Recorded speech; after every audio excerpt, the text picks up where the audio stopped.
My name is Charlotte Elise Westwood, but you can call me Charlie. I was raised in one of the 7 esteemed noble families of Azmarin.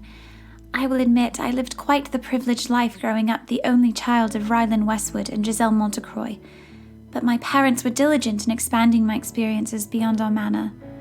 Before the incursion, my days consisted of reading, writing, studying ancient languages, and socializing with the other noble families, all in the effort of becoming, as my family would say, an accomplished young woman who would be suitable for marriage. Yet, even with the pressure of being the last Westwood, I felt an undeniable calling elsewhere, a duty beyond that of an overqualified housewife. Through the years, I began to appreciate the beauty in all of the creatures with whom I shared the world.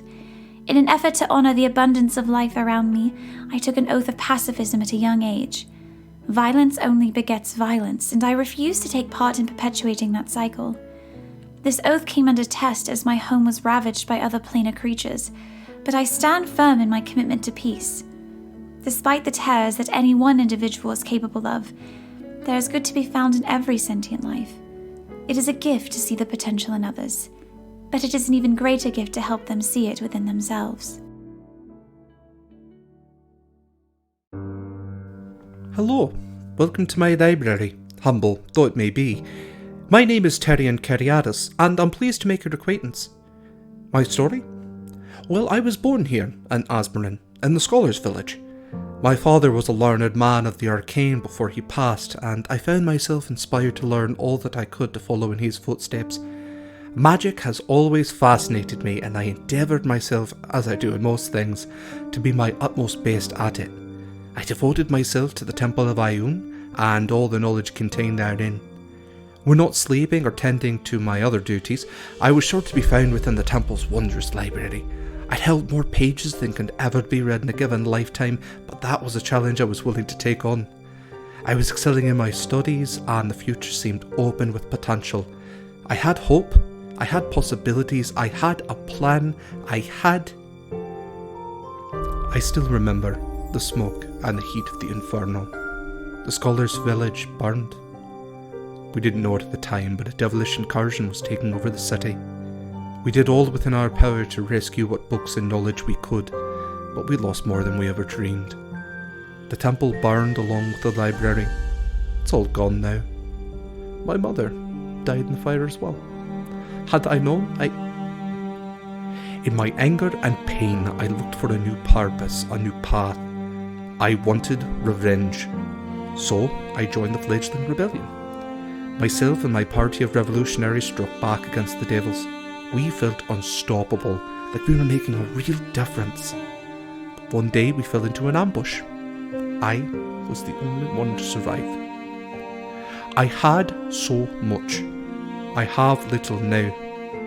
The one thing that I'm trying my best not to lose is hope, but every day makes that harder to hold on to. Hello, hey, I'm down here. Hi, I'm Briar, and this is my clock tower. I usually don't let anyone up here, but I guess you can be allowed because I know you can keep a secret. I've been in Azmarin for a while now. I left home after my folks kicked me out. They said our family was too poor for me to stay home and be a deadweight good for nothing. Anyway, that doesn't matter because I can take care of myself. Things were hard when I first got here, but after a while I realized I am good for something after all, and that's being sneaky. And luckily I found a way to get paid for that through the Thieves Guild. I've done pretty well by taking the jobs that no one else wants. You know, just little baby crimes like tiny theft and teensy-weensy spying on people. But after the devils came, those jobs became almost impossible to find. I had no idea how hard life was going to be after the incursion. I managed to stay out of it for a while, but I have a bad habit of finding myself in the wrong place at the wrong time.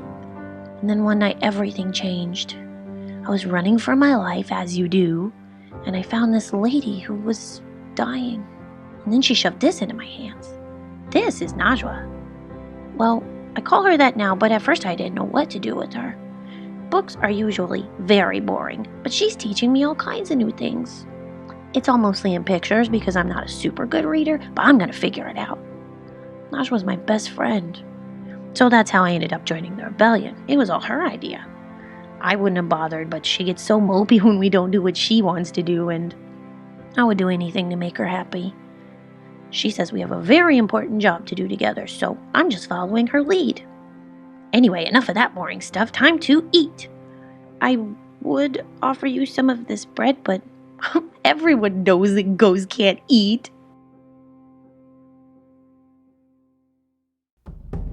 You can call me Jude.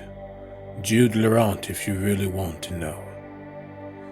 I was born here, in the heart of Azmarin. Your wrath has shined her light and blessed my birth. At least that's what my mother used to say. Used to. My life was fine, okay at best. I had a loving mother and a father who inspired me to be strong. He taught me to fight. He taught me to protect my own. I joined the city guard because of him. He taught me, most importantly, to survive. I'm a survivor. That's what you do in Azmarin. This city of pseudo-peace and gilded gold. You hold your head up and you survive. When your father dies, you survive. When all is lost and a judgmental man picks you and your mother up from the ashes, you survive. And when the world comes crashing down in infernal flame, you do what you must to survive. None of that matters now. Life as we know it is nothing more than delaying the inevitable. The devil's won. What can we do now? But I think of my mother, what she is, was. I think of my father. I think of what he wanted, what he fought for. I fight back for him. I fight back because I need to make things right. For him. For her. For everyone.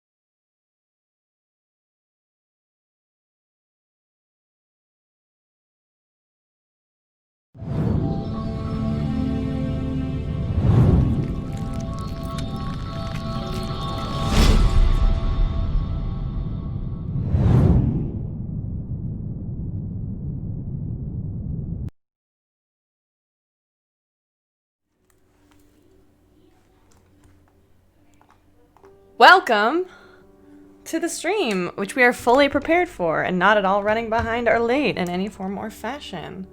Hello. How's everybody doing? Hi. I would like to, first of all, before we get started, thank everybody for being here on this very special day, this 24-hour Open for Adventure stream. We have already reached our goals, all of our goals, any of our goals, all of our stuff. We've raised $2,000 so far, and it's not even noon yet. I'm working on getting this little overlay up so we can all see. Before we get started, I just want to thank the coordinators for today, who are Lady Dame and Mare and Goat. Thank y'all so much for organizing this for me, not for me, for the whole community, and making this all super seamless and easy for everybody involved. And thank you to everybody who has contributed so far. Y'all are doing amazing, and I can't wait to see everything else that we do today. So with that being said, CB, would you do the honors? Oh. Yes. I was like, what's happening? Okay, in my messy notes, we started the episode with Jude. Because it's nearing time for him to meet his mother, which is what he wanted to do during his downtime. During his downtime, he did a lot of interrogation, some more visceral than others. but he did a lot of interrogations to get to his mother, and he finally got an opportunity to see her. But before that, we needed to see about Tyrion and Jude, because that was a conversation that needed to happen. So Tyrion and Charlie, because Tyrion asked if Charlie wanted to come with us, she was like, "No, it's fine. I don't really want to go." And he's like, She's like, "Oh, yeah, healing, got you, just in case." So she came with, and they found him, because the bloodied body outside the door, because Tyrion, Jude shit. But sees him, and Tyrion in his full accent is, "What the fuck are you doing?" And Jude's like, I did things, and that's that. Anything else? And they basically came to the conclusion that they might need each other in a way. Terry not forgiving him per se. Jude's not asking for forgiveness per se. Both always trying to get the last word, though it was unintentional on Jude's end. But a note is that Tyrion did extend his hand to shake, to form a form of, I don't know, camaraderie, small partnership right now. And Jude says, "Leave me alone." And no words, but he says he has a meeting, so he has to go. He goes to see his mother. He gets to get into the temple of Erathis because she is the speaker of Erathis, and the speaker is basically like the high priestess of a certain god or domain. And she is the high priestess of Erathis. So he gets to the temple where he's been many times because that's where he grew up. Goes through the back. It's no guards are there. Everything's fine. This meeting is as clear as possible. He gets to her door and knocks on it, and she sees him like, no. He's like, please let me in, a little forcefully, and he gets in, and they have a nice little conversation, talking about their past and why they let Gideon or to others Judge Venthros into their lives. And they all had a part in bringing Azmarin down, but he's like, but I gotta make it right. And he's like, I'm going after him no matter what. And she's like, but I'm gonna protect him if you do. And he's like, oh, it's like that? And she's like, yeah, it's like that, as she tries to charm him. But he says, no, don't forget, mother, I'm just as charismatic as you are. And he tries to get her to tell the truth, but she's just as powerful as he is. So that's a whole little stalemate right there. But before he leaves, he says, oh yeah, guess what? Our father, your husband, the one who birthed me, he's still alive. And she's like, how? And he's like, I don't fucking know. The hell? I don't know. But he doesn't tell her where he is, but just know that he is alive and actively doing things to get them gone. She says if he leaves, she tells him to get out, and he says, if I leave, you're my enemy. And she's like, he's already left before, which is some bullshit. So he doesn't have a mother right now. Meanwhile, Briar, Tyrion, and Charlie all get word from Dave via a letter that there's a setup about to happen. If they don't get the Jude, he's probably going to die. And they're like, oh shit, yeah, let's go do that. And Briar like, okay, sure. So they go and run after Jude at the temple, which they get there pretty darn fast, but not fast enough. As Jude, though he should have divine sensed, he did not. Jude, as he's walking out the door, sees, a reoccurring enemy, aka the horned fucking devil from the jail, who's like, gotcha, bitch, with his two cronies, yeet yeet. Jude is the most powerful character, strength and health-wise we have, and he was almost dead in one hit. That's how bad it was. One series of hits, I would say. One round, yeah. They're fighting for a while. Briar finally gets there and helps. Briar did the most adorable thing, was actually try to heal Jude, which she shouldn't have done. But it cursed her. And Charlie, using her abilities. Tyrion show us the fucking angel that he is. Like, damn, boy, you better be celestial. And slowly, Tyrion and other people are kind of seeing that Briar's slowly becoming like the Reaper that she's supposed to be, because he even gets a scythe on her back and shit. It's really fucking cool. We do notice at some point that someone tried to effectively hold person myself and Charlie, and with the perception check, I definitely noticed it was my mother. So it means she's not a. She's definitely made her decision. She's against him. You can suffer as well. Briar kept getting knocked unconscious, and the more she got knocked unconscious, kind of the more she lost, not her humanity, if you will, but basically just she was becoming more apathetic. But at the same time, this elf woman, lady person, was like, "You need to stop Horn Devil," and basically tried to disintegrate him with whatever the fuck she did. Tyrion, with all of his angelic might, used one magic missile to finally destroy the Horned Devil. And others get killed, and it's that. It's a hard fight, but it's that.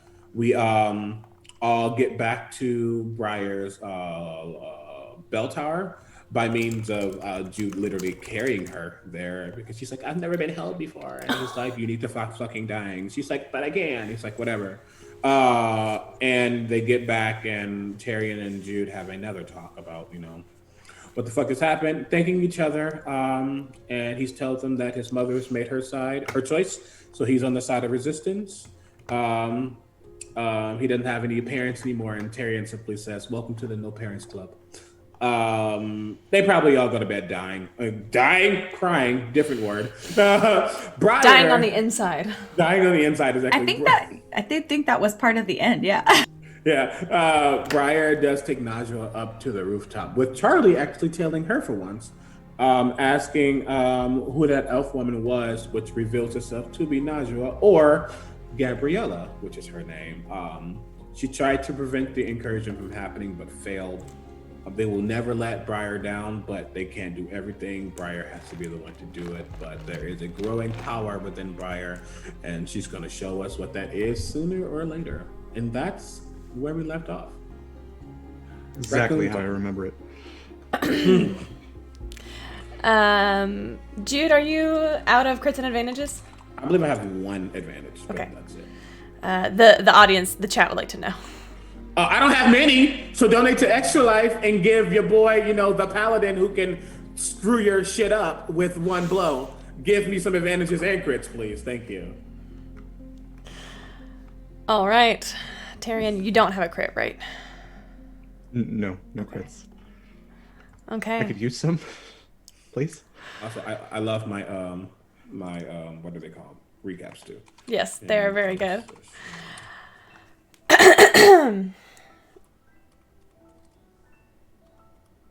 Ashes of Azmarin.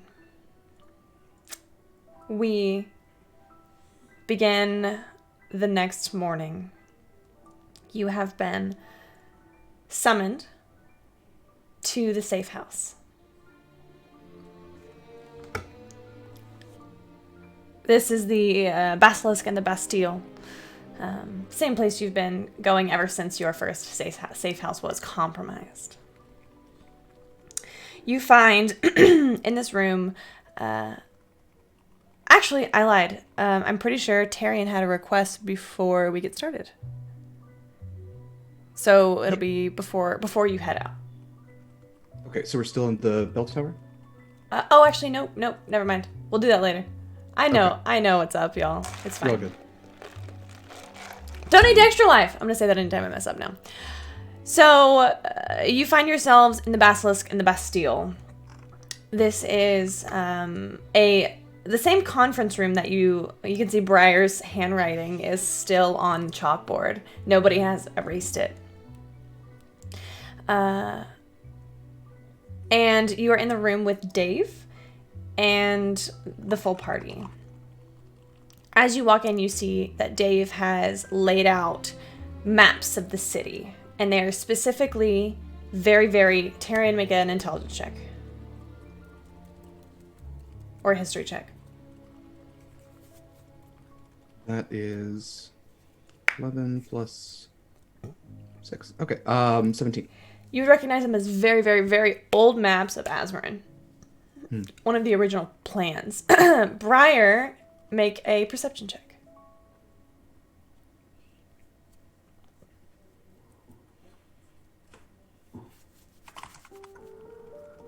That's an 11. Okay. You're not super great with maps.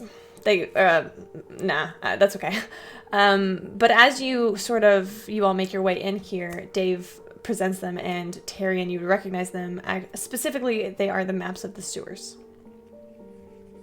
And Briar, as you sort of, if you would like to stay in the corner, you can. But if you were to crawl up, get up onto one of the chairs and look over, you would see that they are the maps of the Thieves Guild's hideouts.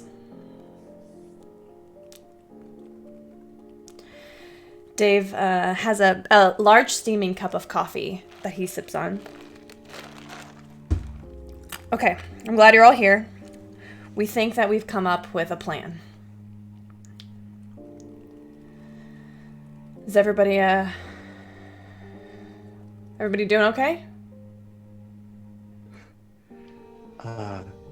As well as we can, Dave, to be honest. What did you have in mind? Before magic was prevalent, before, oh gosh, I should keep my Discord open. Crits to all, advantage to CB, oh god, Jesus Christ, oh my god. Advantage to CB, crits to all, 5 crits and 5 advantages to all? Jesus Christ! I'm not putting that on the screen. So basically, we don't have to roll today. I'm sorry, is that a total of 6 crits? 6 crits. God. 6 And then crits. And then 5 advantages, and then CB had extra stuff. Yes, okay, so mark these as different because these are extra life. They can only be used today. Okay. Okay. Good to know. Perfect. Makes sense. It does sound like we need another corruption. We do have one level of corruption. Yeah, We do it's not fine. need any fucking corruption. We have don't need no corruption. The world is corrupt enough as it is. Have you seen all the devils in the streets? So, Dave kind of gives you a nod. He doesn't really acknowledge what you've said. Go lay down, asshole. He just wants your love. No, he wants food. Stream dog. Oh, the good boy. Keep Max is talking, good but when you boy. get a chance, can you write out those crits and advantages? Yeah, I will message y'all. Yeah, don't worry about it. Yep. Boom.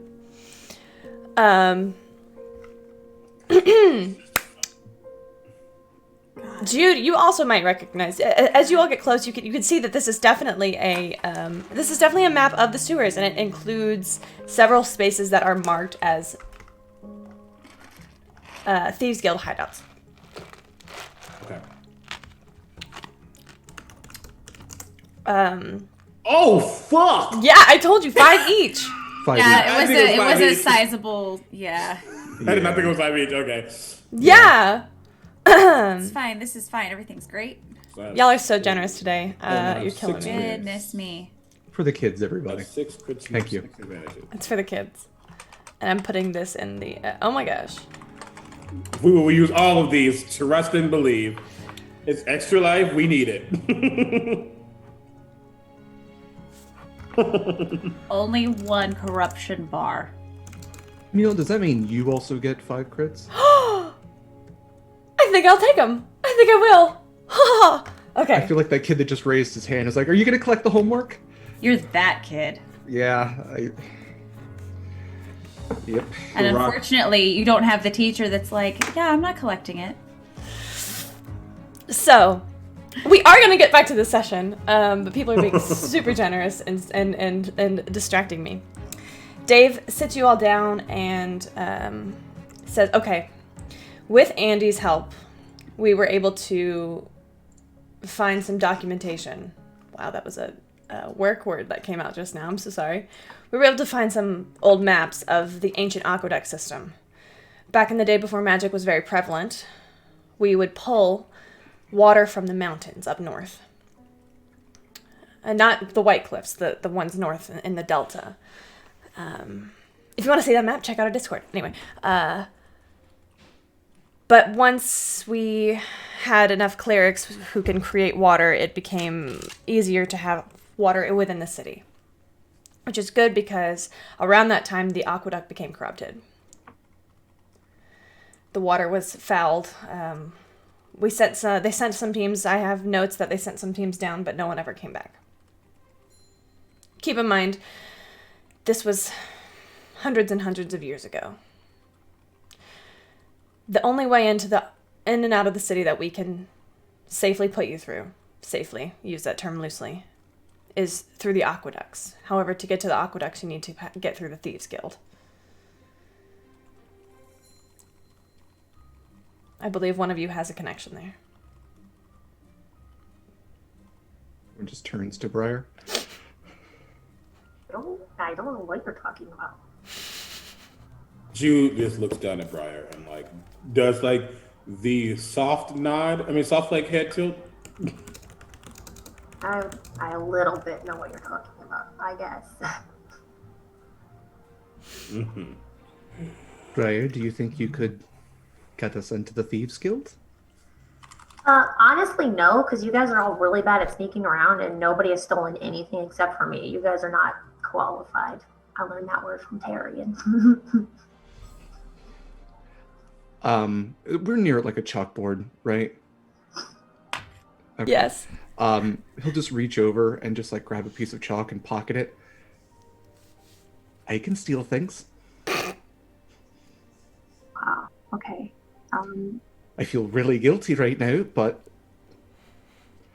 what's it back? I stole from my parents. I mean, I kind of. I guess that's true. Okay, Charlie can come for sure. We'll work on you guys. It's okay. If I really wanted to be a part of the Thieves Guild, I could be a part of the Thieves Guild. I think we all know this by now. Sure, yeah. That's the most bullshit answer I've ever heard. Yeah, sure. Sorry, the kid's like, I want to be a giraffe. Sure, kid, be a giraffe.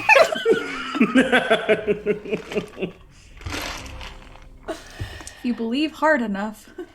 The aqueducts, he points to the map. The only entrance is here. But you have to go through Thieves Guild territory. Now, you can try and sneak through, but I encourage you to have a plan for it if you can't. The Thieves Guild is fractured. Half of them think that we should be taking half of them think that they should be taking advantage of the situation and continuing about their business.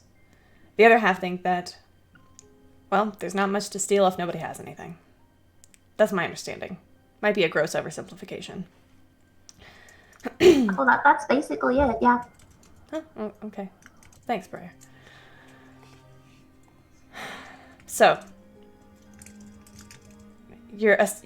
we've gotten word to Theo, Lord Theo, to meet us where the aqueducts begin, which is about 3 miles underground and then up through the mountains. The aqueducts should take you, and he draws a little line. Oh, he drops his pencil. He drops everything everywhere. He gets nervous being so close to Jude. Just growl. It's fair. I actually did draw this out somewhere. Don't metagame. This is a little drawing. So I can't even see it, so it's okay. He says, okay, you've got your mountains up here. This is where the aqueducts come under the city. However, be very careful because there's Imperial troops that surround the city, and they are right above here. You will meet Theo here at this water supply reservoir. Oh, so we're like legit leaving the city. Yes, you are. We could just Is that in escape. character? No, that was not. I was just making sure that's what I was. Those walls were the actual like city walls. So You will be you're leaving. telling us you're going to have to travel through water then. You will. The aqueduct system is long gone. I wouldn't be surprised if there were blockages or water or empty tunnels.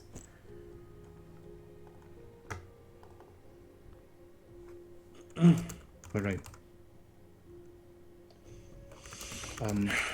So, Briar, what do you think the best way to work out what the Thieves Guild is. Should we bribe them?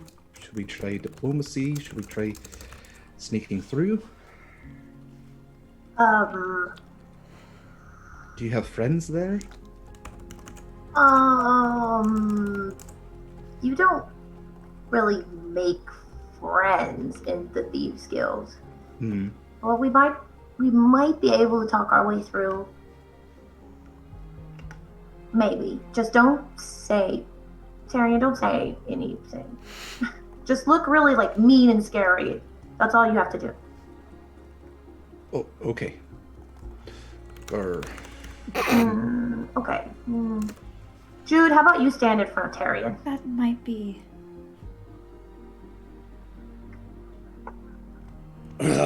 Yes. Yeah, we'll be fine. And if they don't listen, I'll force them to listen. It's that simple. Yeah, it'll be okay. Probably. I do not see them standing on the wrong side of this.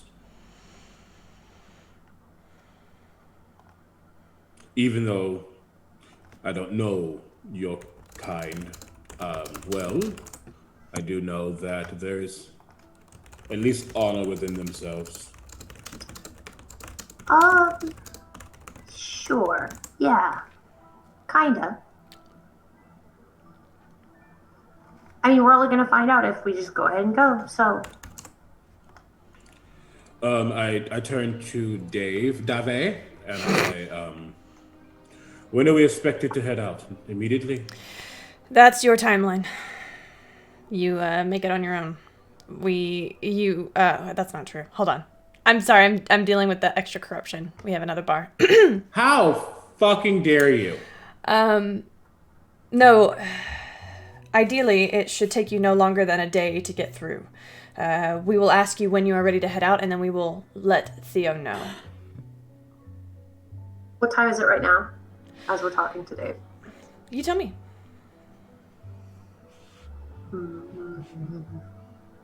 Morning time? I'm thinking morning. Okay, well, we can go today or we can go tomorrow. Let's take the day to prepare, especially if we're traveling through water. He'll look at Jude. If you have anything lighter to wear, so you don't sink like a fucking stone, that would be amazing. If not, I potentially have something to help with that, but I do need to reference my books. And Andy, for that matter. You're going to be looking through your books then? Yes. And I suggest you all make whatever preparations you need, just in case we make it out of the city and don't come back.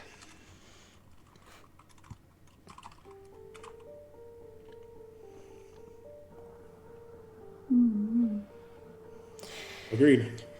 So when should we tell Theo to meet you? It should take you about 6 hours to make it through, if everything goes according to plan. It's our estimation. We leave tomorrow morning. Be tomorrow afternoon, evening. Tell him to meet you there at nightfall. That should work. Previously, we thought maybe he would be bringing his party. He would be bringing the 7, which, can I get a history check from everybody really quick?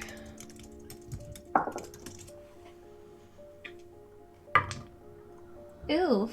Oh, I'm going to use an advantage. I'm going to use an advantage too, because I have a many of them 22. now. God, I rolled lower. I'm going to use another advantage. Oh my god. Okay, I'm not going to go 26. there. Okay, that's baloney. I rolled a 6 21 and 5. for And me. crap, I Chris, say. what'd you roll? 22. Mindy, what'd you roll? Roll an 11. Okay, After 2 advantages. For some reason, the 7, it sounds familiar, but the rest of you know the 7 as, I'm going to be really honest, they are a bit of a tribute to Vox Machina because of how much I loved the first season of Critical Role. But they are, in this world, essentially a band of the most famous adventurers, and the Lord Theo Delaney is one of the members, and they have been through quite a lot together. However, there is a big difference between them and this party, and that is what you're about to learn. Dave speaks up. We thought he was going to be bringing the 7, however, most of the members of the Seven have elected to return back to their cities instead of coming to help us. It will just be Theo. I mean, I wouldn't come here either, to be fair. So. And you're expecting that one person is supposed to change all of this? You haven't met Theo, have you? No. I mean, I Yeah. have. Have I met Theo? Yes, we talked. Yes, he knows my name. I was like, yes, I met Theo. Theo is known for he is the youngest child of the Delaney family, and was, nothing was expected much of him from leadership-wise, so he delved into books, he delved into research, he delved into his mother's, creations, guns.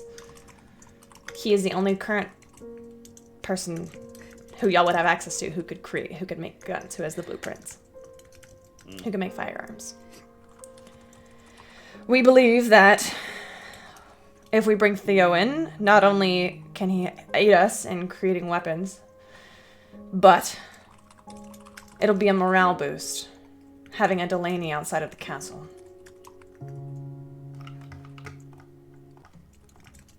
All right. We have faith in him. And we have faith in you. The four of you have proven to be wildly, capable.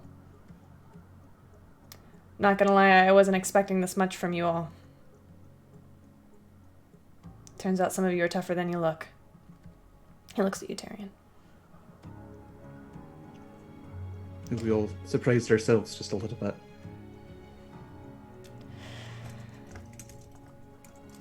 Whew. 2 crits, 4 advantages from Stream Mom. For everybody. Wait, will you say that again? 2 crits, 3 advantages. 4 advantages. 4. Piece. A piece. So, A piece. 4 advantage, 2 crits. 2 crits, 4 Oh advantages. god, I was... I used the one, so and I got 4. Jesus, so I have 7 crits. And Mindy, No, How I have many? 8 crits. Oh my 7 god. 7 crits and 9 advantages. Yeah, yes, everybody else should have 7 crits, 9 advantages today. Mindy, you also have an additional crit. I should have raised these fucking prices today. Gosh. I did not know. How many advantages got added 4 advantages. from my mom? Yeah. Thanks, Mindy's mom. You're Man. amazing. Thanks, Stream Mom. Stream Mom. Okay. Stream mom is the best. She is pretty great. I wish I could give her a big hug right now. 3. And then, okay, I don't even know if I have all of them. I'm just gonna, okay. And Mindy, you okay, have an and then- additional crit from your mom. Good gracious. At this point, just say you have a crit and you're probably right. I lost track. I had to rewrite. It's fine.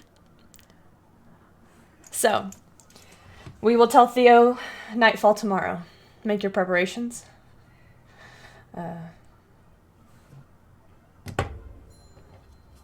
Anything I can help? You wouldn't happen to have anything we could breathe water with, would you? We're looking into that, but I think we can only get for 2 of you. Okay. We do not think that you'll need... our estimations say that you shouldn't have to swim very far, if at all. But we can't say for sure. We don't have the resources to send anyone in there initially. However, there is an apothecary that does sell some healing potions to those in the rebellion. If you go there and tell them Dave sent you, they might have a potion or 2 of water breathing. Are we expecting... Are we expecting to swim under the water? We're Or not just sure. trying to get through. Okay, because I can probably help with the not swimming part, and just like walking. Charlie, do you own any pants? Do you only have fancy dresses? This is not fancy. This is It's There's fancy. no holes in it. It's so fancy. You're right. It is slightly fancy, perhaps. I can find something maybe a bit less fancy for tomorrow.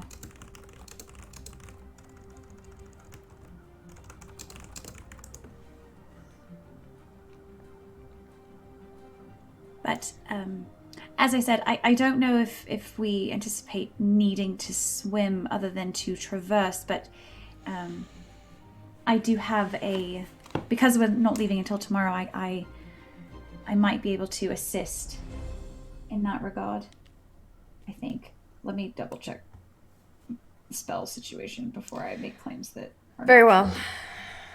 Make your preparations. See if the apothecary can help you. They might be out. I can't make any promises. Briar, Jude, do you mind checking the apothecary? Yes, I can. Yes. I assume you have some arcane things to do on your own.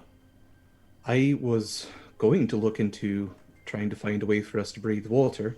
I still will, but if you can find an alchemical solution to that, it would certainly allow me to perhaps learn a more utilitarian spell instead.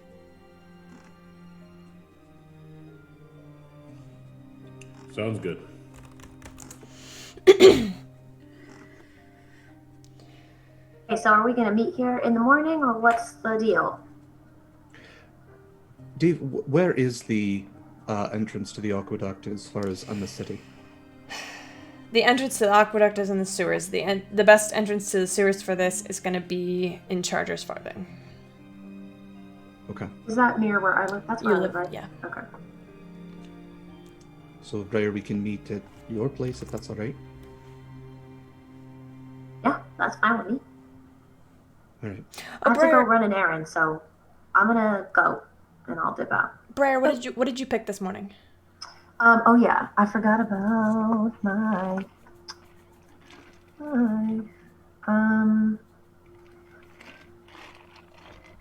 probably Persuasion? I was gonna say probably deception, actually. Hold on one second, hold on. You better work.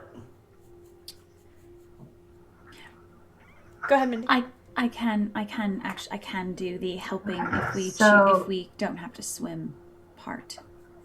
Just take a minute Actually, to find it. no. It's gonna be because I forgot I already have proficiency with that, so I can't. Oh, you can't do it for something you already have proficiency in? Yeah, it's Okay. only for. So I'm gonna say.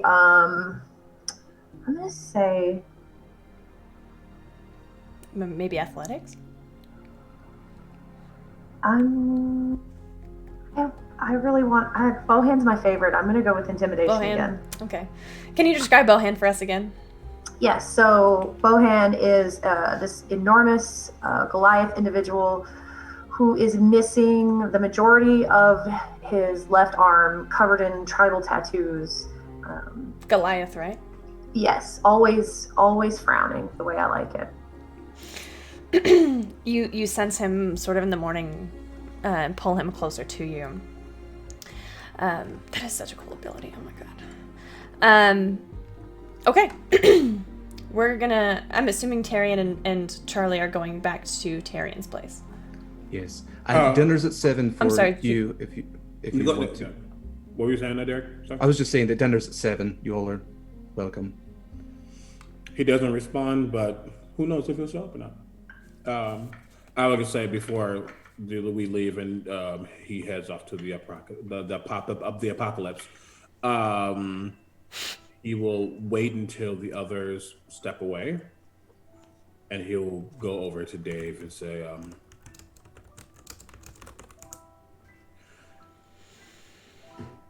how's my father doing?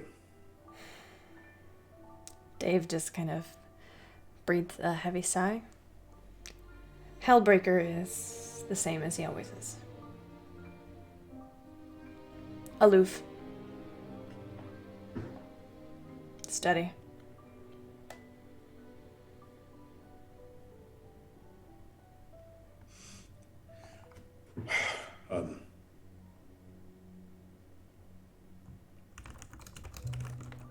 If you can, he may not listen, he may not care to know. Tell him that I met my mother. And she has chosen her side. And so have I.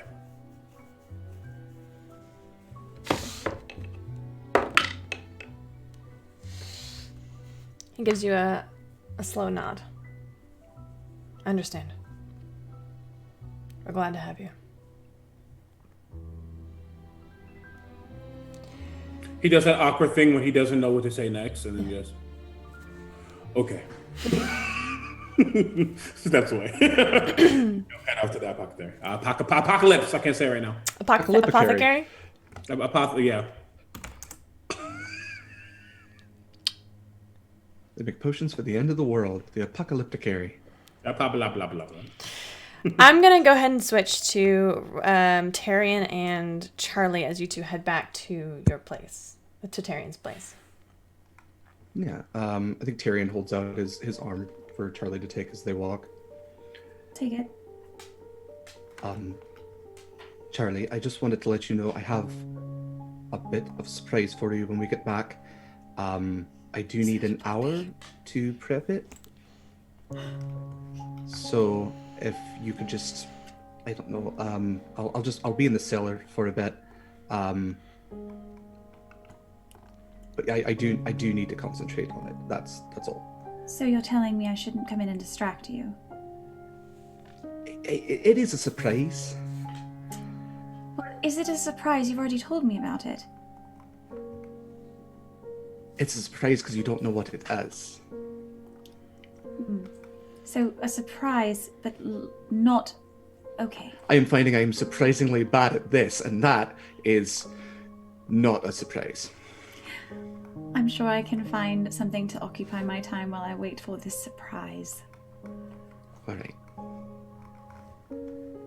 And when they get back, Tyrion will go to the cellar and flip through a bunch of books, and there's something he's kind of he's been talking to Andy for a little bit about in the free time. And go ahead.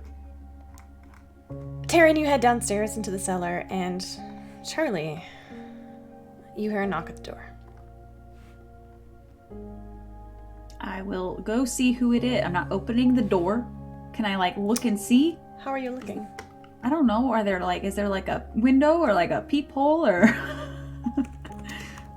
something where I don't have to immediately open the door to the devilly outside world? You do look out the window. Hmm. And there is a small hooded figure. Not small as in Briar size, but small as in more feminine figure. She pulls her hood back. And you see her breath is shaking. She's shaking. It's Olympia.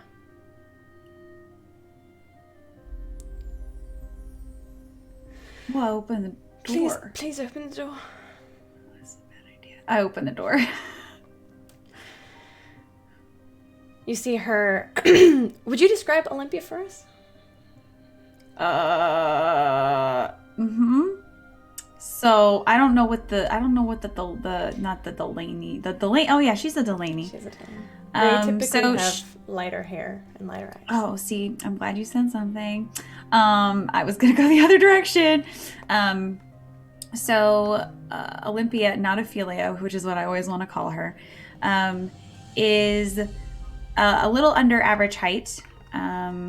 She has normally very well kept, very very light, almost like a very very light blonde hair that's usually very well kept.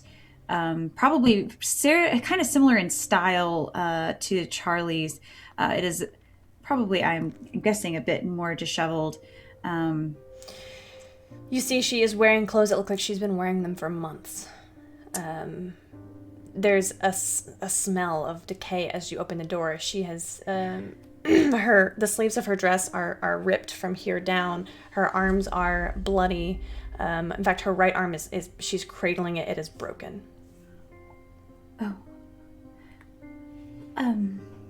I'm gonna rush forward to embrace her, and then I'm gonna pause, and then I'm going to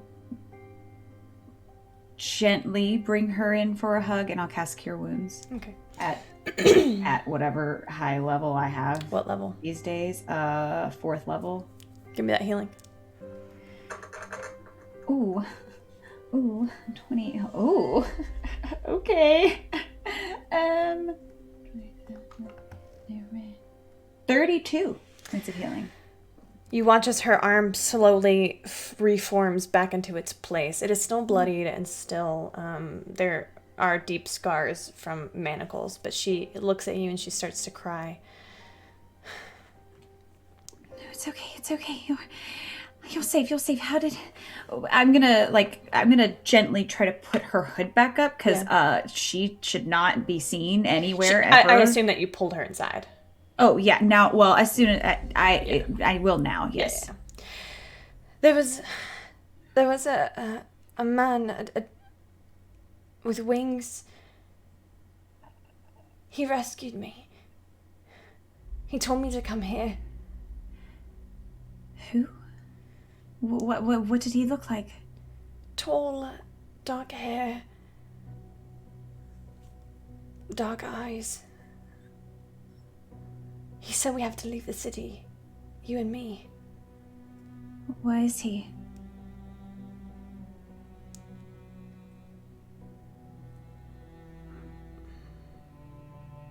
I'm sorry.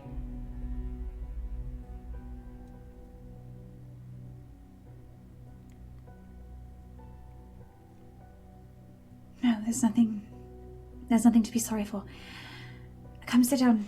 We have to. We can't stay here. We have to go. Please don't. We're safe here. No, we're not. They're coming. Okay, well then. For me. Charlotte, please, let's just go. I don't want to leave her. I don't have message because who am I? She gently grabs your hand. Please. I understand that you're scared, but I know people. We can keep you safe. No, you can't. Tyrion. I'm gonna call for Tyrion. No, Who, please. I don't. Please, no one else. Just you. Please. I can't. Olympia, trust me. We can trust Tyrion. We can't. I'm sorry.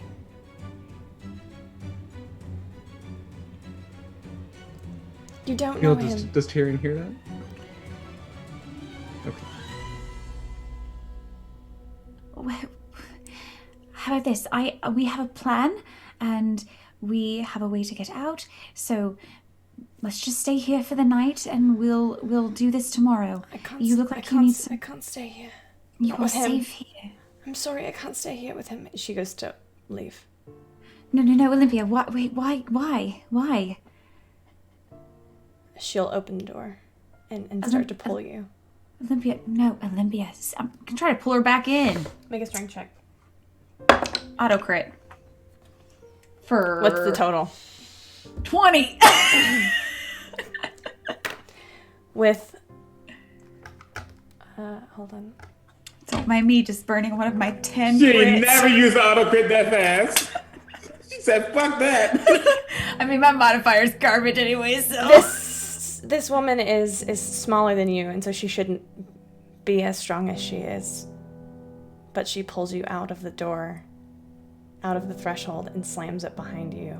And you watch as a pair of leathery wings extend and her face shifts. No, I'm gonna cast Sending. Okay, go ahead. Tyrion, I made a mistake. Channeling some Leona here, Mindy. I'm sorry, I can't help it. Sending is my natural habitat. I thought it was her. I was wrong. I'll try to let you know where This is not their music, hold on. go.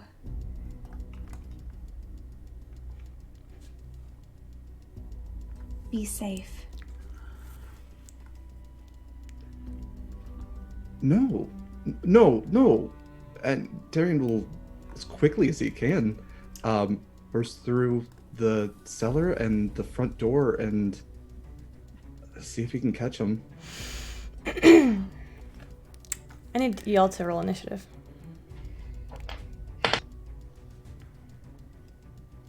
You know, I'm gonna use an auto crit. I'm gonna go first. Okay. You know what? I'm gonna also... Don't forget I have just as many autocrits as y'all do. I know you do.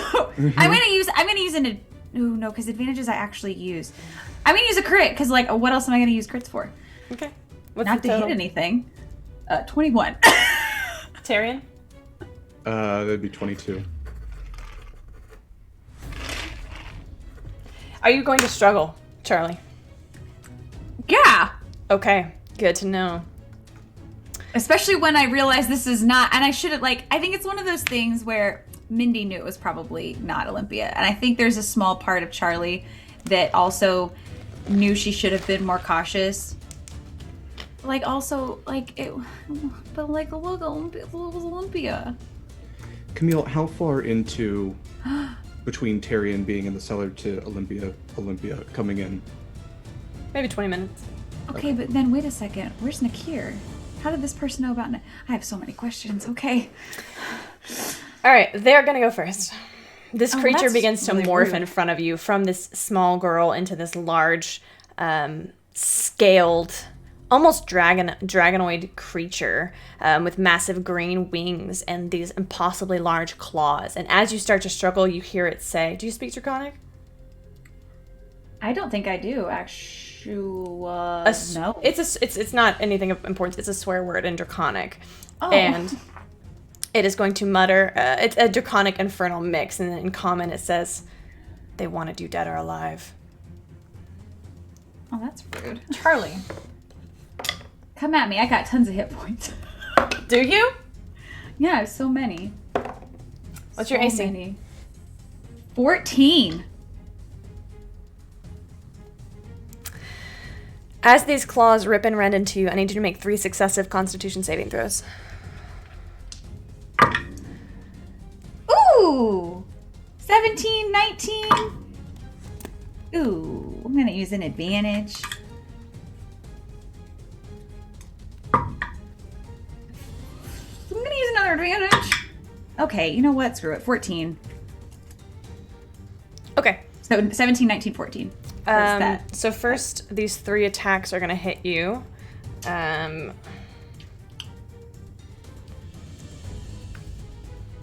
For 60 points of damage. Oh my god, that was almost insta-death. Okay, I'm way out. Yeah. And you're poisoned, but I don't know what happens with... You have disadvantage on attack rolls and ability checks. Is it death saving how does that throw? work for death saving throws? Let's ask the internet. Internet. Doesn't affect save. It's a saving throw, so Whew, it doesn't okay. affect. Great, perfect. All right. Charlie, what do you see in this last moment? I see flashes of faces.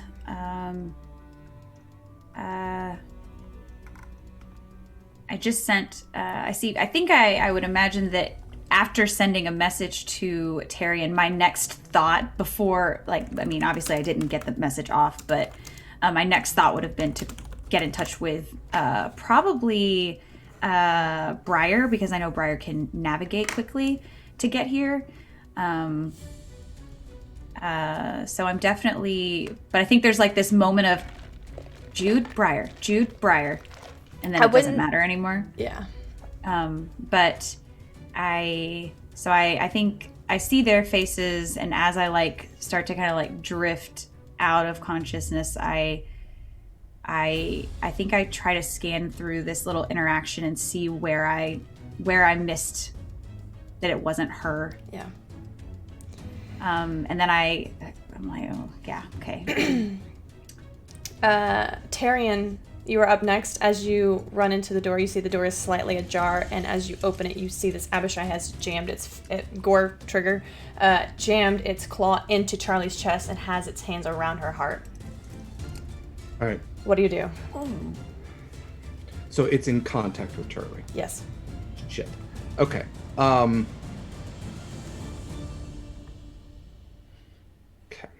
He is going to cast Cloud of Daggers around Charlie then. What? No, fuck. Go ahead. No, he's gonna cast Banishment. He just got Banishment. He's gonna use it. Okay. Okay. Yeah. What's the so save? he is. It's a Charisma saving throw of 14. I'm gonna let you know he's got a +9. Yeah. You watch as he. What does your banishment look like? So this is new to Tyrion. He learned it from Andy, kind of learned it from watching her. And I think as soon as he sees that, he just shock and just stomach absolutely drops, and is just let go, and just tries to push this wave of planar energy essentially against this thing, trying to phase it out of this reality and into another one.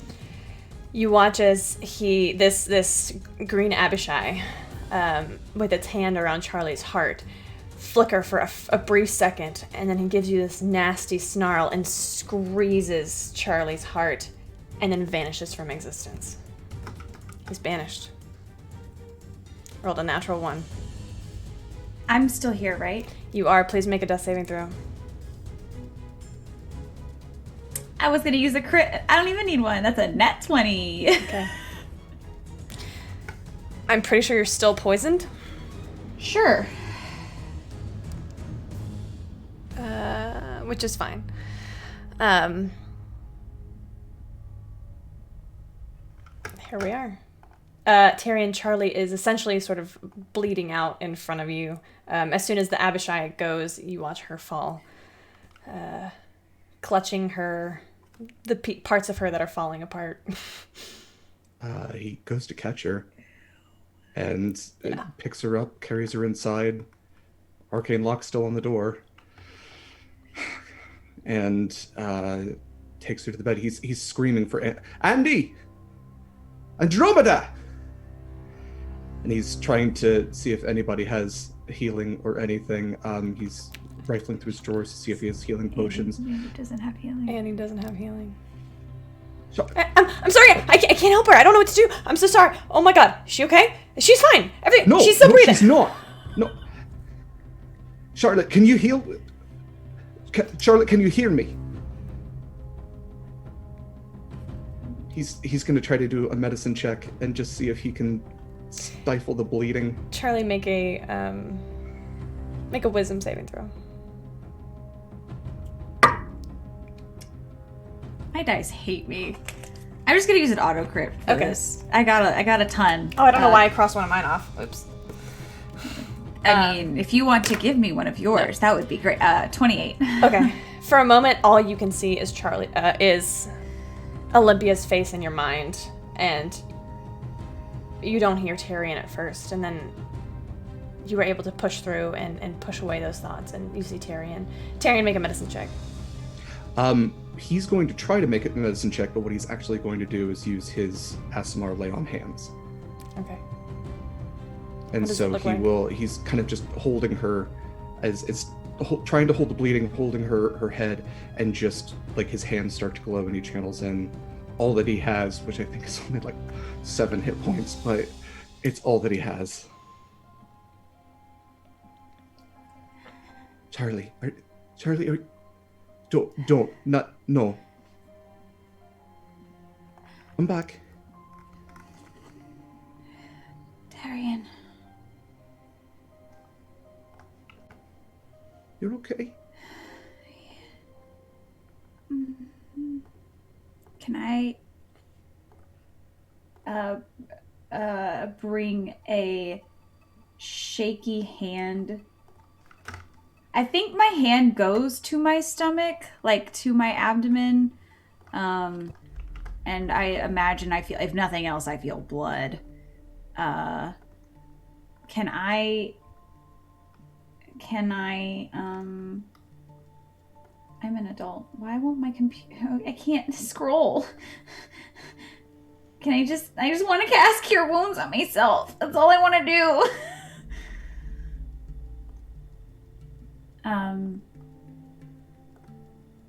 So I'll cast Cure Wounds not at a high level, just like a little baby, because I feel like even that is taxing right now.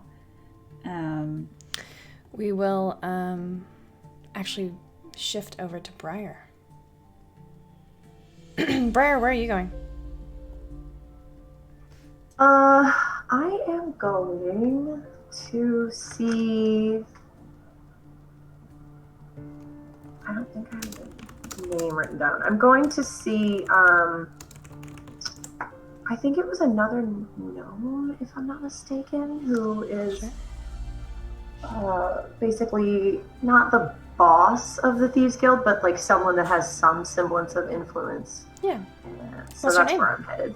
I thought you told me, but I don't think I wrote it down. Or I did, but it's in these endless forever notes. So, her name, Nip Nip. Right? Isn't that it? That's her name? Yeah. Alright, I'm going to see Nip Nip. Nip Nip is a deep gnome with these tight braids. Her very light ash hair, like almost white hair, is braided back. She's very calm and collected, and you find her in a tavern. It's morning, so she actually works at not a library. What would she do? She owns a tavern. That's what it is. She owns a tavern. Mindy, do you remember what the tavern's called? The Tippled Lady. The tavern is called The Tippled Lady. She is one of the owners. And as you kind of slip into the tavern and give your secret code, she approaches your table. Well, hello. It's so nice to see a friendly face around here. That it is. Long time. Go ahead. Haven't seen you in a while. Yeah, long time no see. It feels like I haven't seen you in forever. Yeah. I mean, I missed you, and I thought maybe I would come back by, and I don't know. I was kind of thinking about just kind of daydreaming about a vacation. Vacation? Mm-hmm. Yeah. Have you ever been outside of Azmarin before? Oh. I'm from the Underdark. Oh, so you have. Mm-hmm. Okay. Well, then I guess you would be the perfect person to give me some, I don't know, suggestions. Like, I was kind of thinking somewhere cool, do some swimming, something like that.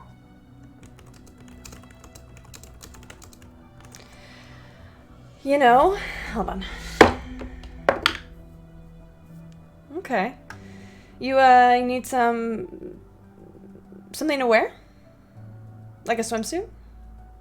Yeah, well, the thing is,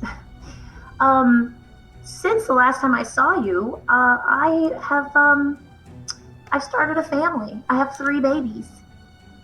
Oh my goodness. Mm-hmm. Yeah. Wow. And I really want them to see the ocean. But, babies aren't good at a lot of stuff. Babies are pretty bad at most things. They are. I've been taking care of babies for a long time too. I understand. Yeah. So, I don't know. I was wondering, I guess, well, what's the best place to take a baby that doesn't know how to swim?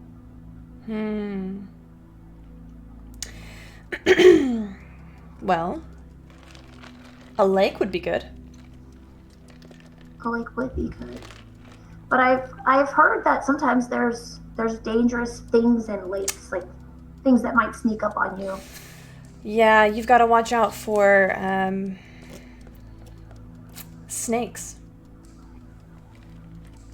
I mean, I love snakes, but yeah, I guess that's not so good for babies. Yeah. These snakes, I mean, are they like super poisonous or do they just bite and it hurts? Both. You want to keep your babies away from them. That makes sense. Okay. Well, I guess a lake is probably the easiest place for us to go. Although I don't know how far away the ocean is from here. Maybe there's a different place. That's good. I haven't been to the ocean in months, so I wouldn't know. But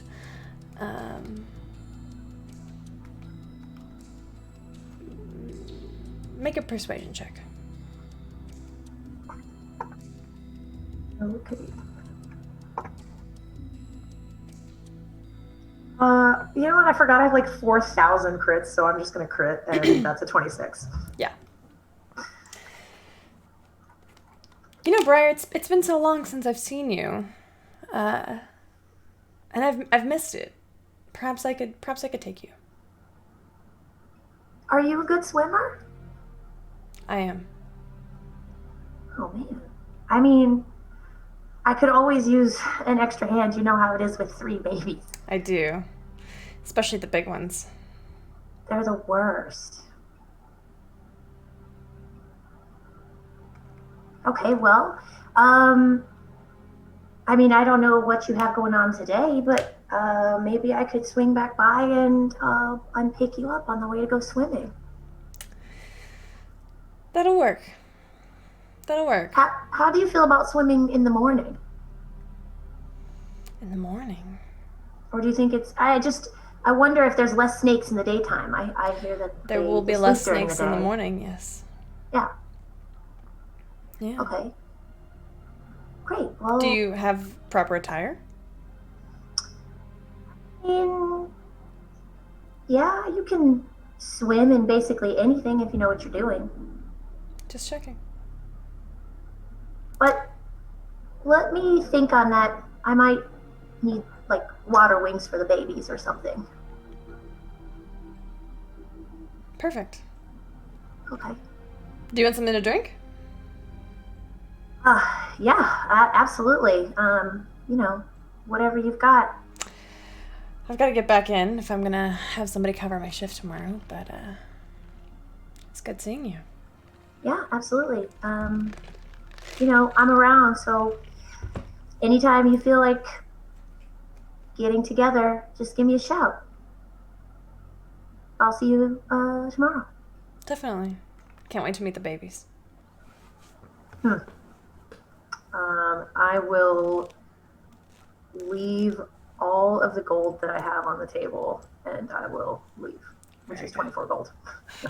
Very good. Jude, what are you doing?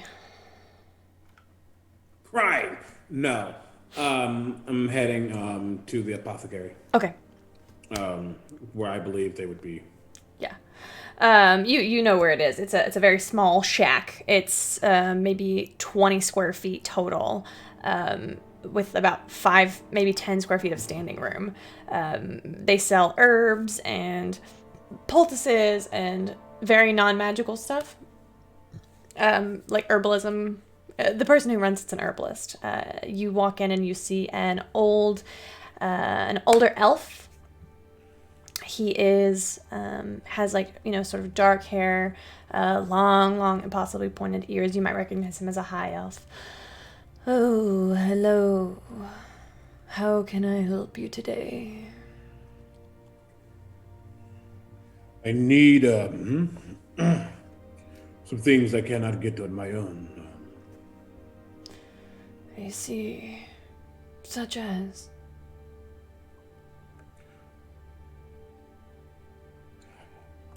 Well, firstly, I don't know if you would have anything potion-like, anything that can get us through. You know how these times are. Unfortunately, we're not allowed to sell those. Firstly, I'm going to Divine Sense just to make sure nothing's around. Sure. You do not sense any fiends or undead or anything like that. Cool. I just take a step forward, not like menacingly, but just like with some authority. I am a part of something that is going to shift the tide in this town, and if you want to sell more, again, if you want to be the shopkeep that you once were, I urge you, please assist. Make a persuasion check. I have 9 crits. I have 8 now. What's the total? 27. Okay. I see. Well, if that's the case, then I have some options. Greater or regular?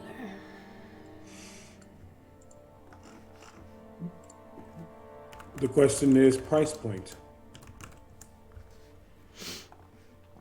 Regular are 50 gold pieces each. Greater are 200.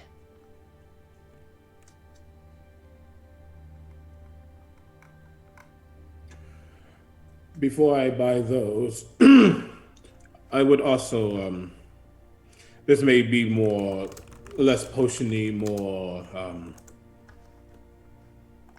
realistic, I'm not sure. Would you have anything that could help with dealing with being underwater and breathing? Actually, I do.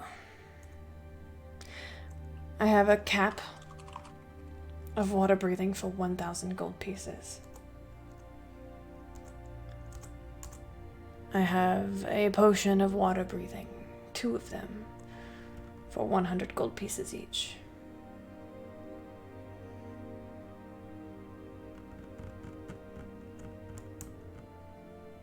And I assume that price won't change. But it's gold in a fiendish invasion. Of course. Who's your handler?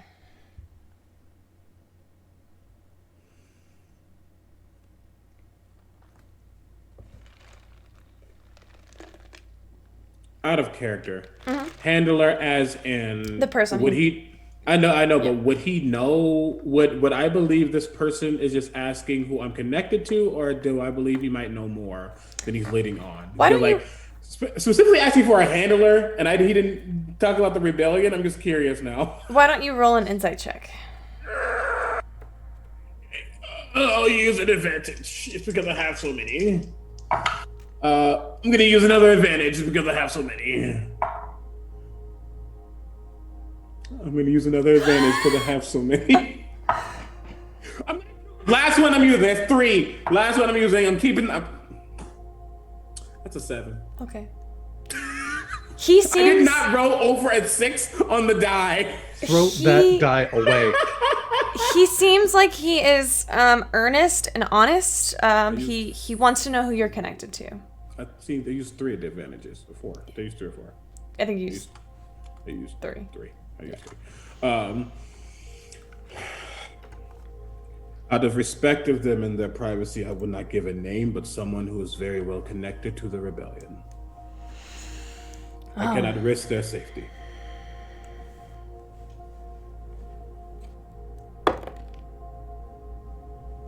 Very well. Half off. I will buy both potions of water breathing.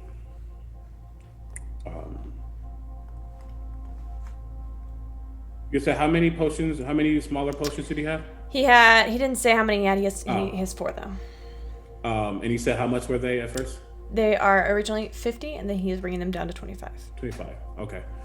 I will buy the 2 potions of water breathing and every smaller potion that you have. Very well. 4 potions of healing for 100 gold pieces, and 2 potions of water breathing for 100 gold pieces. He actually pulls out a small trunk, a small chest, and begins to load them in. Roll perception.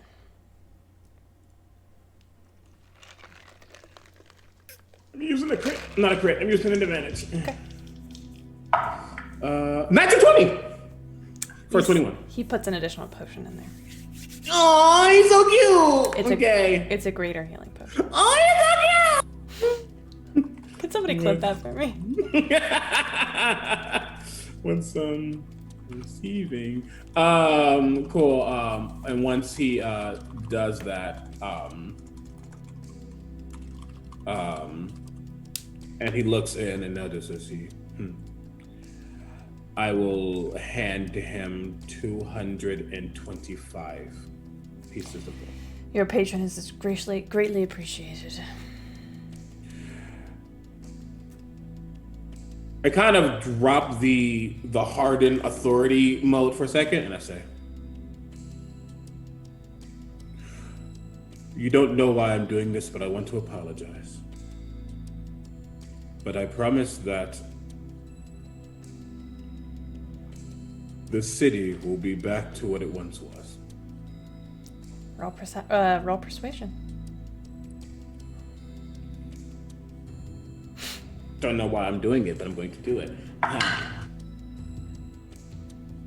that's a 21. Okay, good to know.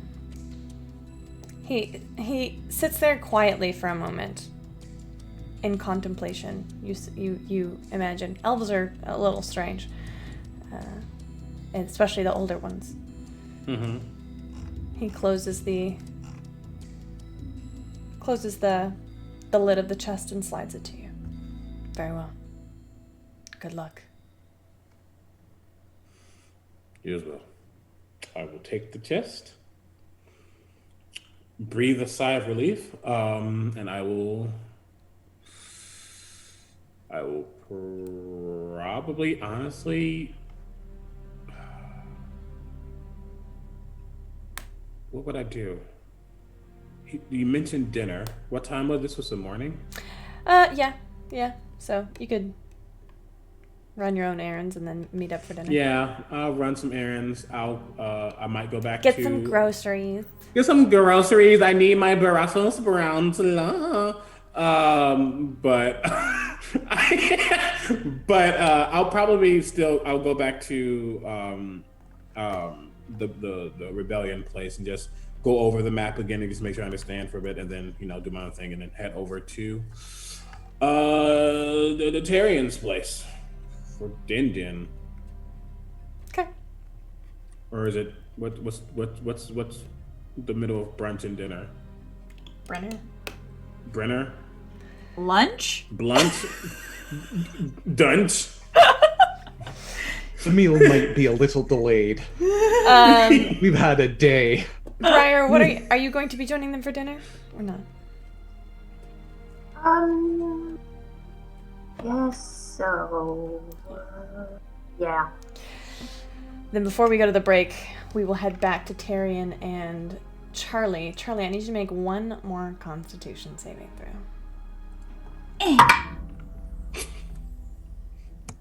Like, do we want to have fun and just like, because that was a 4. But you know what?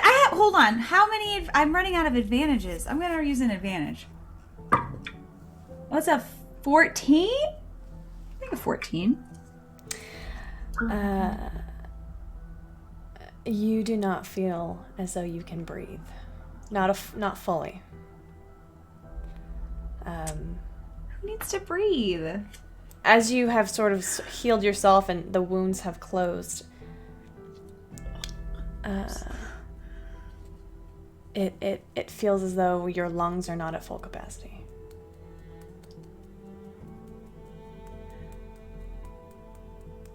Tyrion. No, Charlie, just rest. I can't breathe. It doesn't feel right. Can I tell what it is? Like, make a medicine check. God, you know, Oh, I'm good at that. Oh, duh, I'm good at that. That's a 20. Okay. Something might have been placed in you. Placed in me? Yes. Like a curse or like a thing? Like an object? Yes. Oh, good lord. Can I feel it if I like shift around? No, not really. Oh, thank God. Okay. Am I still like, how much did my healing like sew me back together? As much as hit points as you got back. It was not a lot. Okay. Charlie, tell me what's wrong. Tell me what I can do. I don't suppose you know how to, remove something from the body that shouldn't be there. I mean, I've read about it in theory, I suppose, but never in practice. Yeah, What do you mean, remove something? I don't know if, I can feel something's not right.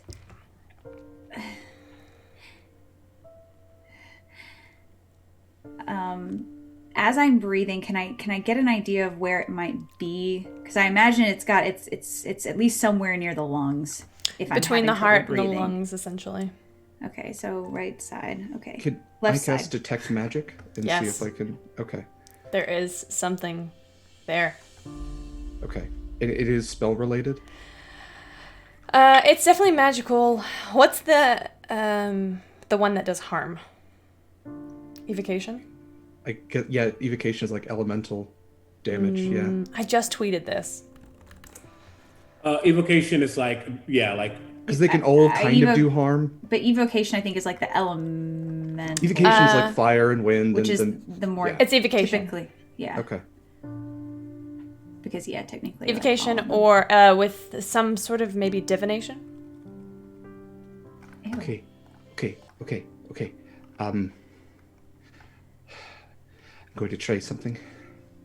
Just... Okay. I'm sorry. I'm really sorry if this hurts. And he will try to counterspell. Counterspell?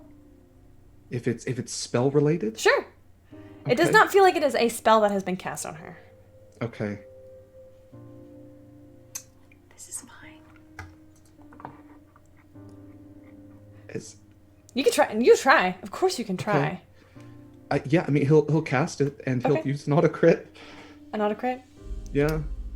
You feel this counterspell magic emanate from your hands, and then what would you like to do to verify that this has worked? I Don't- imagine he's still kind of maintaining detect magic if Sure. he can still detect that it's there.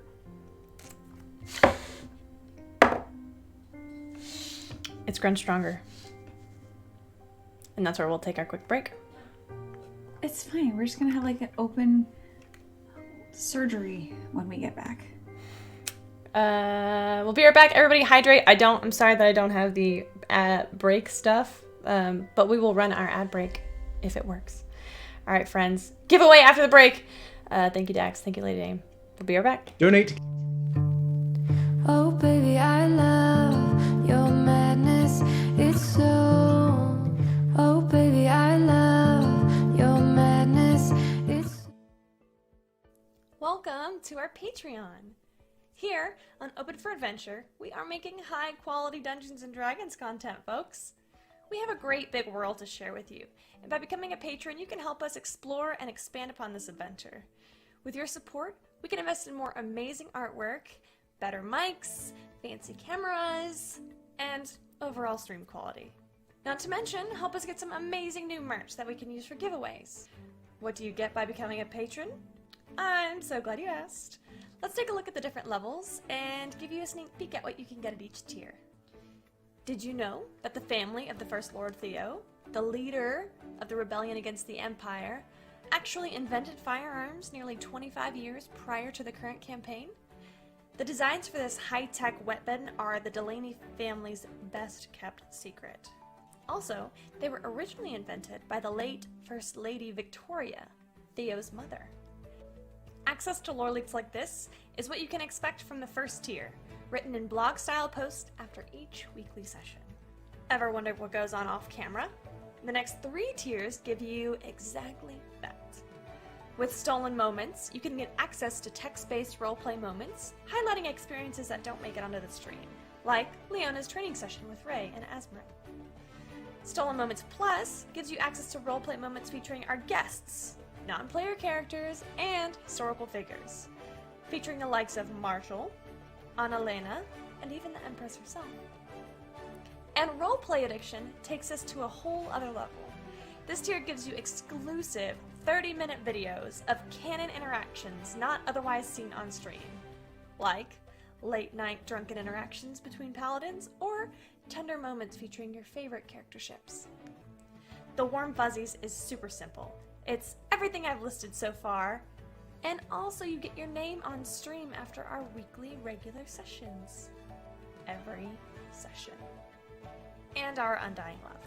And finally, the most epic of all Patreon tiers. Drum roll, please. The Lore Master. This ultimate and final tier gets you first look access at all of the content going into our upcoming, official, Open for Adventure campaign setting. Lore, maps, monsters, items, dungeons, dragons. Go ahead, have a look around, make yourself at home, and consider becoming a patron to help us make this fantasy world a little bit closer to reality.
Oh, hi!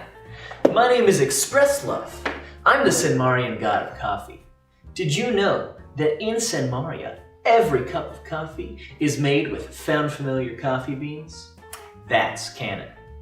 In Sanmaria, every cup of coffee is good coffee because it's made with love by Found Familiar. Did you know that every bag of Found Familiar coffee features artwork from incredible members of the tabletop gaming community? That's canon. Each blend and roast of Found Familiar coffee features cool D&D names like Thieves' Cant, Face Step, and Pact Magic. In Sanmaria, every royal meeting that Ray attends features the Cartographer's Blend, a brew of coffee made by Found Familiar in conjunction with Devon Rue. Now that's canon. Found Familiar Coffee. Buy it today.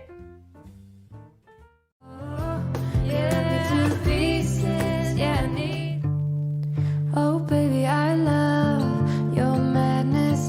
It's so incredibly beautiful. Oh, you shine like gold, so selfless to all, and wild like an animal. Some would say I'm insane in the right and away, but I just love to play in your fun and your games. Always hungry for more, that's just how I was born. Take me somewhere I don't know, and give me your freedom. Whoa, you love me to pieces, yeah, I need it. Want your pandemonium, life is so easy. Whoa, you love me to pieces, yeah, I need it.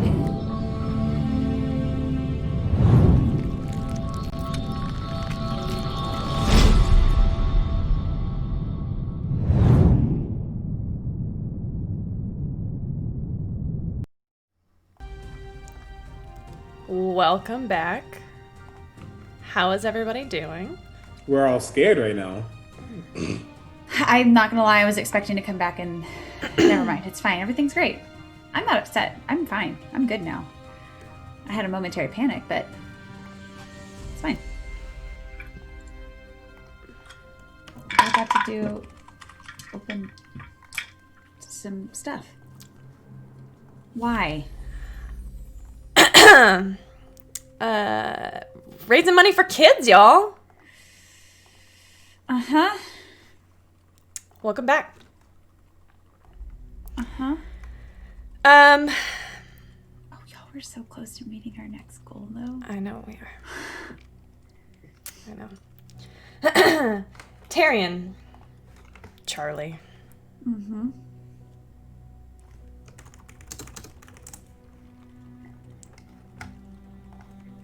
Tyrion, what are you doing? Panicking. Sure. Um, Charlie, you're gonna take 10 points of damage. Oops, I'm okay. I will immediately go to heal myself. Okay.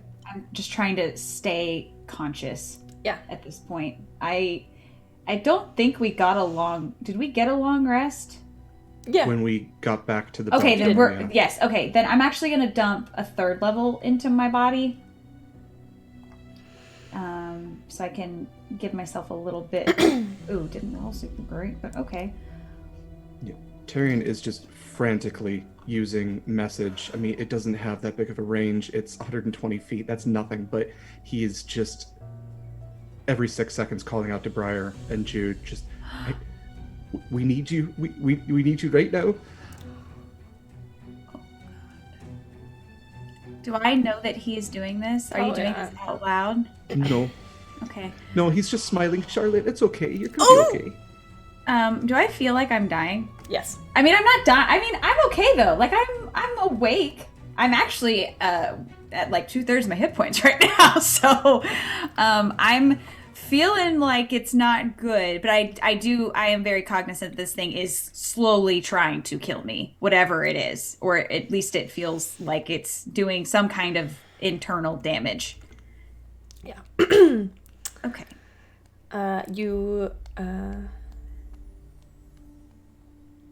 What level spell did you cast? 3rd, because I had some. Do you have another 3rd level slot? I do. Mark it off. Oh God. Okay. I mean, that's fair. That's fair. Tyrion is gonna cast Magic Circle around Charlie. Jude. It's oh yeah, go ahead. Jude. It's all he's got. Yeah. You get a message in your head. You heard the message as you get close. And it sounded like he was like going through it. Mm-hmm. I'm coming. And I pick up speed. Sure. And Briar, as you're leaving the tavern, you get the same message. I just start running. The door is arcanely locked, but I think actually you two can get in. I think that was part of the spell casting, because I know how arcane lock works. Can I get in now? Yeah. Well, I know at some point I couldn't. No, you're good. You're good. Okay. We're friends now. Please come in. Yes, I will. Boom, baby. Get through the door. What's happening? Jude, we're upstairs. It's Charlie. She's... I don't know. She... Running. Briar, you would recognize a pool of blood in front of the house, in front of the door. I don't know, Jude, if you would see it or not. I have an 11 passive perception. There was a devil, and it did something to her, and there's something in her chest now, and I can't get it out, and it's hurting her, and I need your help.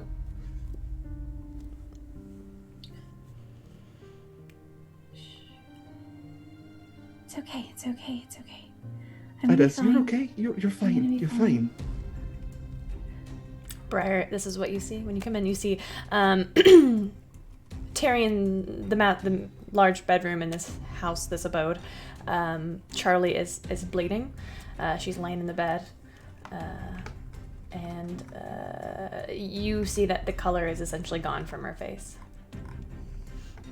Is Najwa there? Najwa is cat form, yes. Tyrion will look to Najwa and message Najwa. I know what you are, and you cannot have her yet.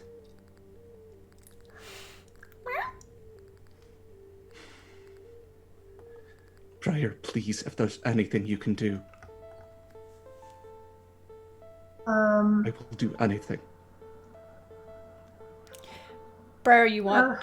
As you look closer, and Najwa rubs up against your leg. You see the light pooling in Charlie's chest. Her life energy, essentially, in like slow motion, as you had watched it with Jude. It would form up and then come out of his body. It's doing that very slowly. Najwa, I need to see your pages. Open the book. Book form thumps at your feet. Flip it open. I'm looking for Charlie's name. Roll investigation with advantage.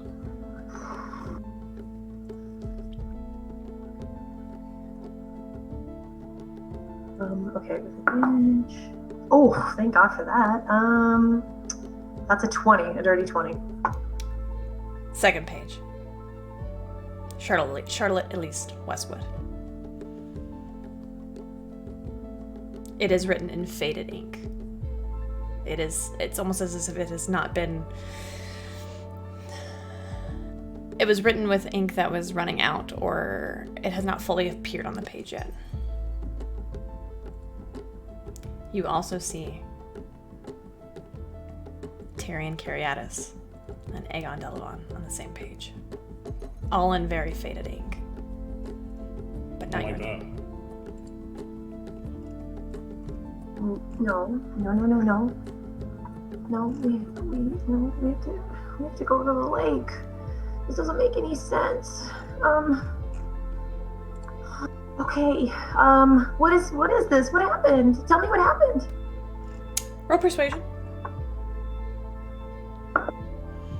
Trying to get as many rolls out of y'all today as I can. That's a natural 19 plus 6, so 25. A word appears at the bottom, cursed. Oh. Or appears under Charlie's name, cursed. I can fix it. You said that not everybody has to die, so tell me how to fix it. You flip a page and you see the words, "What will you exchange?"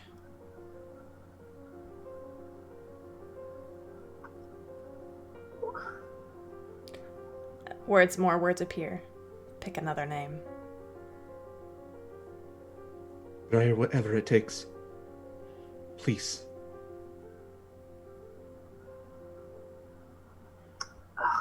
Oh my God. I think. Okay. Not out loud. in my head, I say,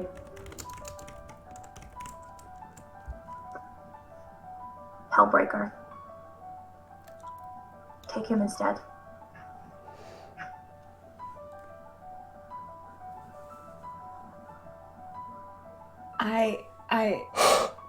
Oh.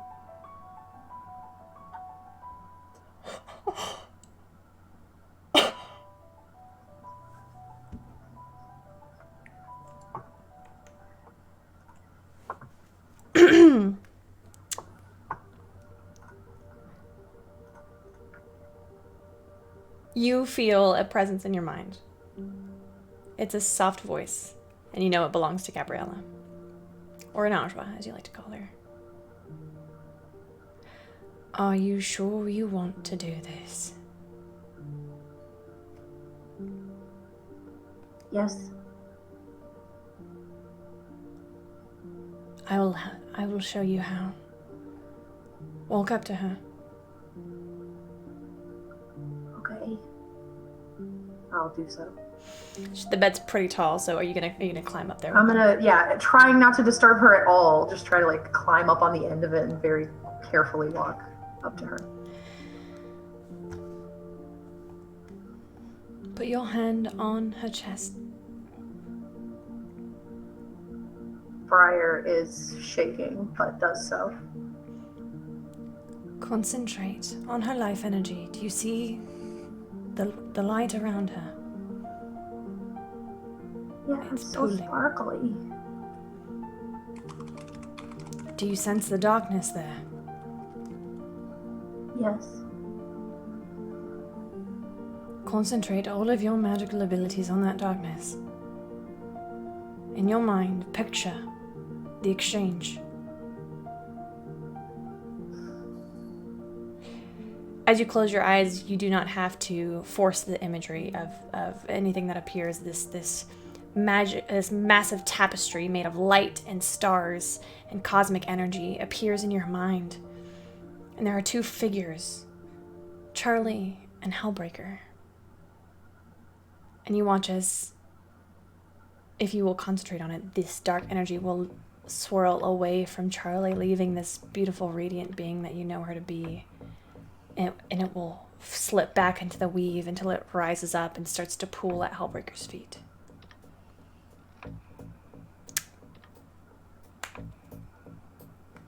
Concentrate, Charlie. Concentrate, Briar. What's your highest level spell slot, Chris? I think it's only second. Yeah, second level. Okay, do you have more than one? Mm-hmm. Mark all of your second level spell slots off. Okay. Charlie. Hang on. I don't want this one. I am still awake. You are. Barely. But You feel your heart racing as pain erupts through your chest as Briar places her hand there. What the rest of you see is something that you've seen before from Briar. Ethereal black wings stretch out from her back. Her scythe glows with dark energy that seems to be almost like smoke pooling off of dry ice that just seems to fall down her back.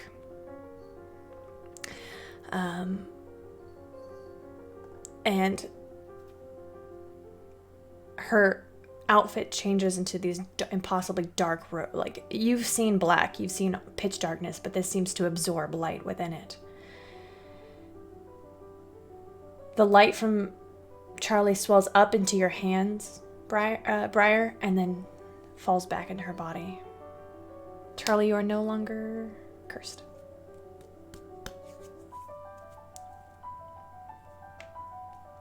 Charlie, can you hear me?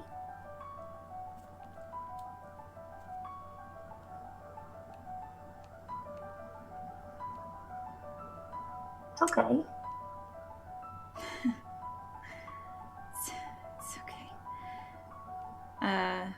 it's okay. Do I feel like I'm not cursed? You feel like there's something still there, but it does not seem to be sucking it's your not- life force from you anymore. So I'm gonna try to... It's fine. Who needs spell slots? Not me. I'm going to cast Cure Wounds and hope that it doesn't burn extra slots. Because I am all kinds of... Yep, okay.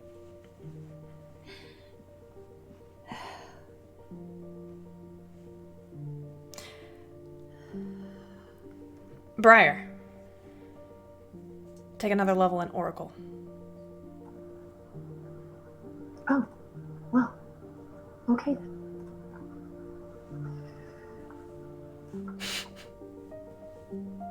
This time, Are you okay? this time you all, as you watch, ordinarily when you would see Briar shift into this other form for a moment, it's ethereal. It doesn't linger. This one stays.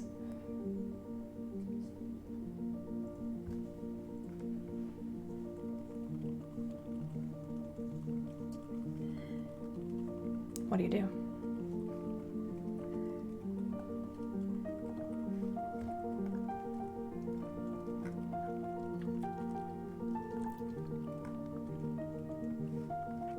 What are y'all doing? We need... Go get towels. Go get something to clean this up. Tyrion's just gonna pull Briar in for a really tight hug. Thank you. You're squeezing me. Ow! I know I'm trying to. Let go of me. Go get towels. Yeah, okay. Jude, what are you doing?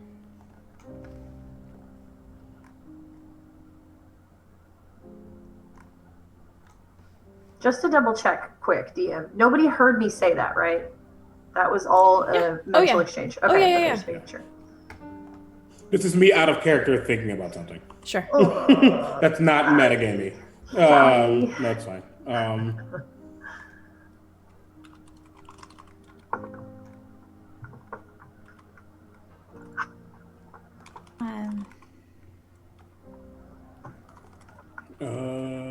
I will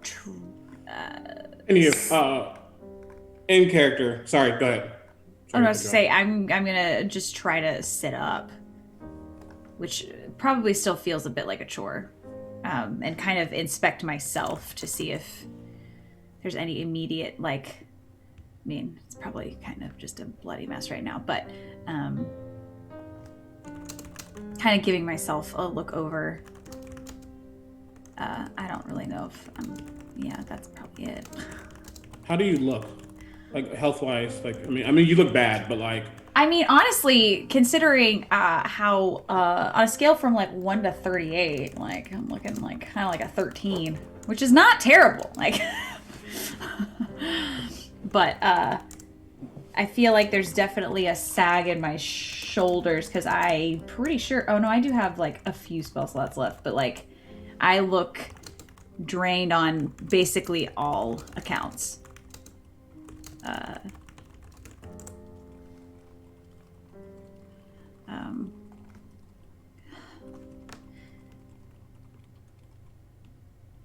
I will also go ahead. I would say, well, either way, he would. Whew, 1 second. That was okay. Hydrate. He will still go over and just be safe. After seeing what Briar's done, still taken aback because that's some spooky shit. But he says, "You did good. Let me take over." And I will get down on one knee and I will put my hand over her chest area, and surge that infernal power within to lay on hands right now. But what I'm specifically going to do, just to be safe, one, I'm going to use 5 of it to neutralize the poison, just in case. Sure. And then I'm going to I'll dump the rest of it in, so you'll get 30 points of healing from that. Beautiful. Thank you. Both of you.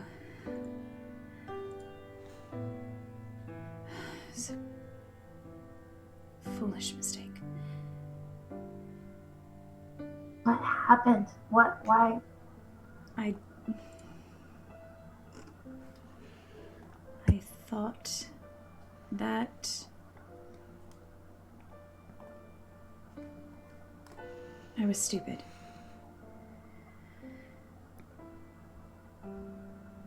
And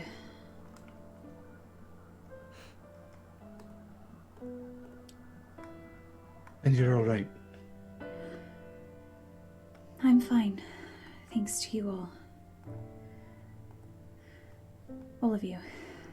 Thank you. I'm sorry.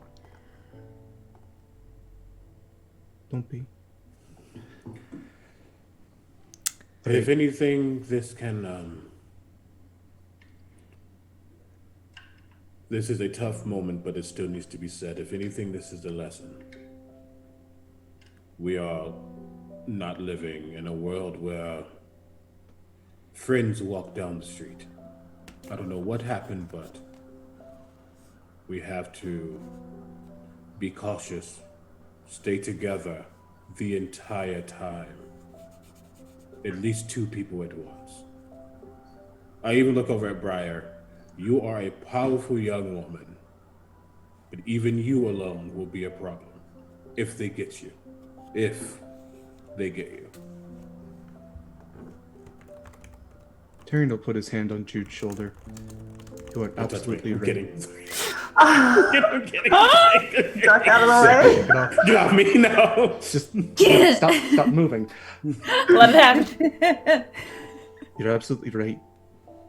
But we do live in a world where friends will come when you need them. Thank you. Thank you both. I owe you everything. You don't owe me anything. If I'm being honest, I'm still paying off my debt. You'll get there. I'm sorry, I'll let you have the last word. We're really bad about this.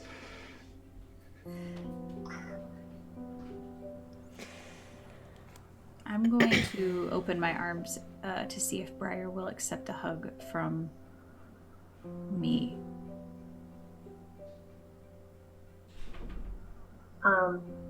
Yeah, she'll crawl in. Mine is not a crushing hug. Mine is like a sigh, and I'm just kind of holding you.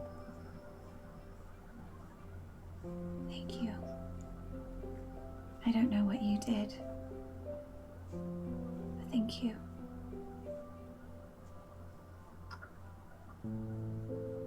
I think at that, a little bit of guilt sets in, maybe for the first time. But I'll muster a smile and then just kind of pat you on the arm, and after a few moments, disengage. Bonus action disengage. Yeah, right? And I might honestly just go downstairs. We'll say for the sake of expediency for this session, because there is a place I want y'all to get to, that you all take some time, enjoy a dinner together. Go ahead, Mindy. Is there something you wanted to say? I do want to reach out and see if Nakir is okay. But Since you want that to sending, or do you want to summon him? Ooh, well, I don't have any spell slots left, so I guess I'm summoning him.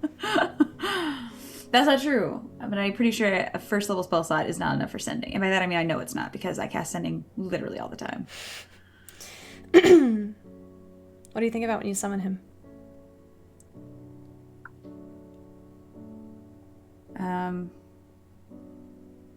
I think I am just thinking about what he looks like, and the last time I saw him when he looked, relatively healthy and not dying. Or dead. Because I think when it was mentioned by fake Olympia that he had fallen, I think, her mind probably played out a few scenarios, even just, quick inner brain kind of thing. So I think she just imagines the last time they talked, when he made the offer to do what the fake person said that he did. Charlie. As you summon him, you notice your necklace glows slightly. And then there's blackness. A void.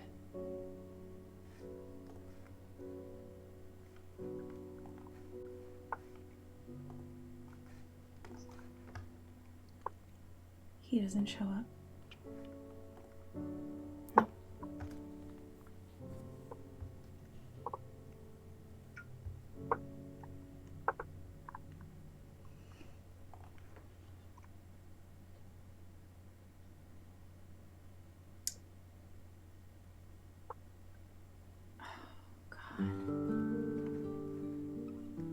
How does... Oh god, we have stuff we gotta do tomorrow. I can't do that.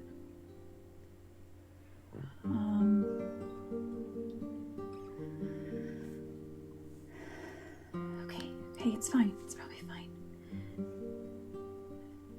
I will rejoin my friends.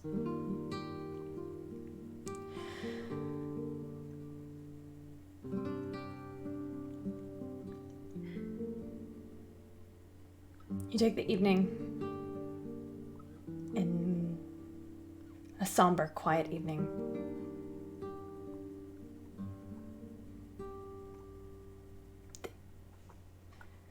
Do y'all stay the night here?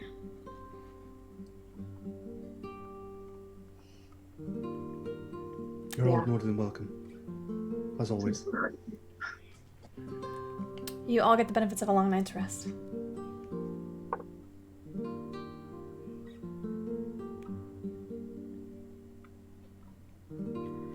Briar, you dream of the heavens and the hells, of darkness and light. When you wake up in the morning, your scythe has runes carved in it, strange runes of a language you've never seen before. But even though you can't read it, your mind goes back to the chalkboard where you wrote your name over and over, and underneath it you wrote destiny. The markings sort of look like that, but in a handwriting you never could, you wouldn't be capable of. You recognize this as your true name, carved into the blade. Something beyond mortal tongue.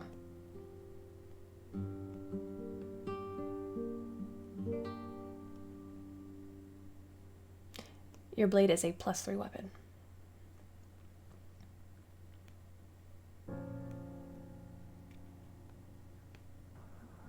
Okie dokie. Now she about to be the big fighter. Okay. You wake up in the morning feeling refreshed for the most part, most of you. The day is yours. What would you like to do? I'm gonna cast Sending to Nakir.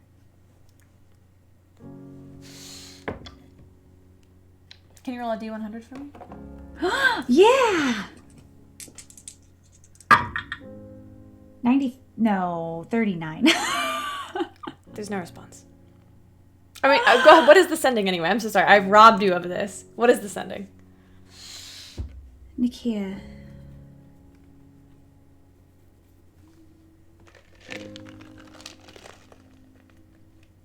I just wanted to check in and see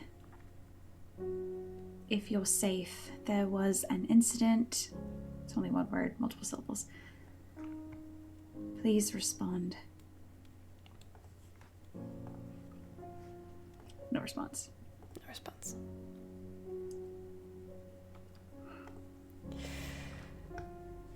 Tyrion is going to bring breakfast to Charlie in bed. And as he sets it down,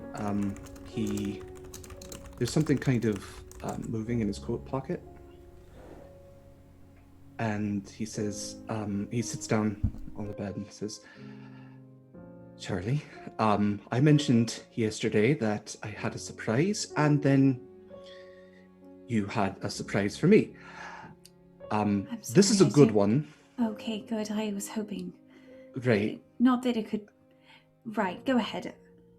And he will reach into his pocket and pull out a pseudo dragon that looks somewhat like Sai, but different. She's purple and green with white streaks on her, and she's about the size of a cat, house cat, and she kind of tilts her head. And he holds her out and says, "She's for you. I've been speaking with her this morning. I got up early so I could invite her. And she doesn't have a name yet. She says that she wants you to name her." Oh.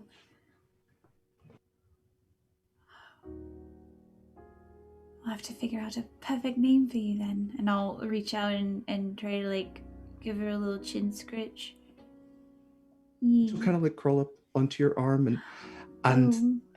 she is, and as much as anything, she is a piece of me, and that way you will always have a piece of me with you. Because Charlotte, we need to have a tough conversation. I don't want you. I can't lose you, Charlie. I almost did, and it's not something I can't lose anybody else, and I can't lose you. I'm gonna reach out and put a hand on the side of your face. You're not losing me. I'm fine. I'm here. I'm safe. I have a new friend. We'll keep each other safe. I'm trying my best. I can't keep putting you in danger, though. You haven't put me in any danger that I haven't put myself in, that you're not already in, that the rest of the world isn't already in. We're working hard to make a difference, and that matters.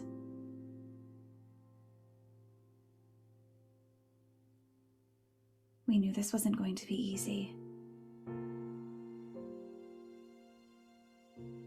But it doesn't mean it's not worth it. Charlotte, I need to have one more tough conversation with you. And at that, he will stand up from the bed, and he will kneel beside the bed, and he will take her hand. And from his other pocket, he will pull out a ring that was his mother's ring. It was the only thing that they got out of the fire. Charlotte Westwood, I never want to live a single day without you ever again. I love you, and I don't know how many days we have together, but I want every single one of them, every single day that you have, and every single day that I have, to be ours.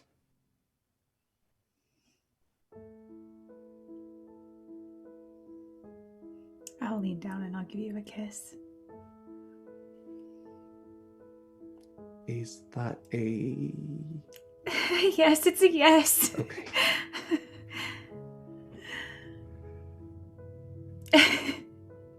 I love you.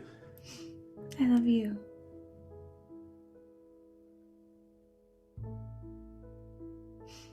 Get up, get up. And I'll pull you in for a hug. Hugs her back. Just sitting in this moment while the rest of the world burns. And at that moment, his wings extend and he just wraps them around her. And they just sit in celestial light for what seems like forever.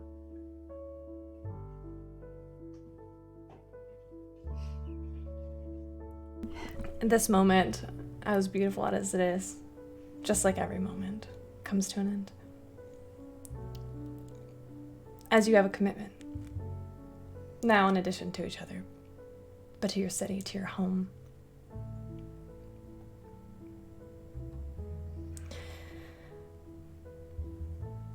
Would y'all like to go to Charger's Farthing and enter the sewers? Is there anything else we need from Oh, the safe house before we head out? Yes, in all the excitement. Sorry, Charlie, go ahead. No, I was gonna say I will, when I go to prepare my spells, I will exchange remove curse with water walk. Remove curse. Is there?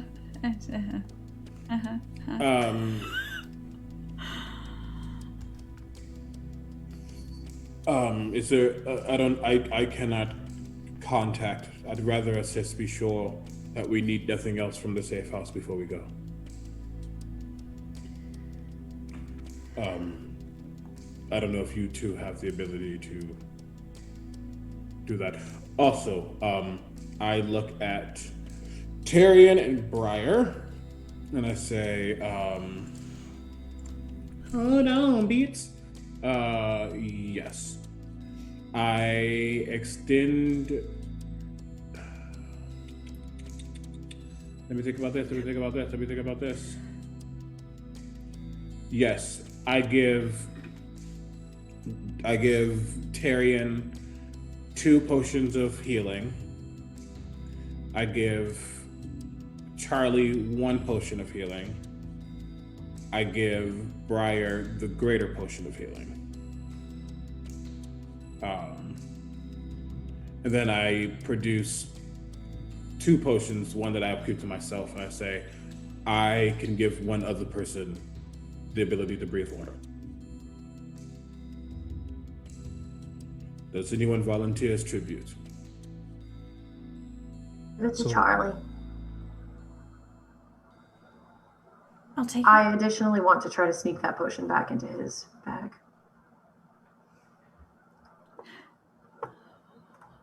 Roll sleight of hand. Sweet, unperceptive Jude. I'm just gonna auto crit. I forgot I have him, Yeah. so that's a 29. Okay. I'm gonna do a good thing and you're not letting me. Have you met Briar? The problem is, Jude doesn't know it's in his bag. I don't. You're digging through at some other point. Well, how did this get here? I imagine that happens to him a lot. I imagine he just finds little, a bubblegum wrapper or, a sharp knife or, a piece of cheese. Something that made Briar think of Jude. He will just... I imagine if it happens to Jude, it happens to Charlie, too. I feel like I've started looking.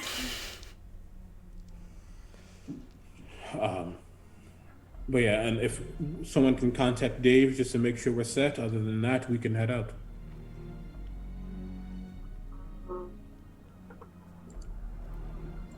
We have to make a stop on our way and pick someone up. Someone who can help us. Oh, Never going to say no to a bit of help.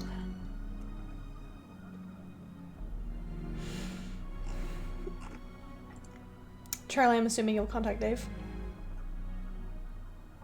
Yeah, I guess. Yeah, I guess. The only person with sending. Oh, why am I?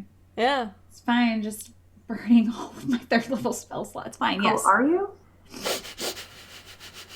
Are you now? It's fine, I don't need to heal you all. It's gonna be fine. I got us potions. Okay. Hi, Dave. Hi, Dave. We are all set.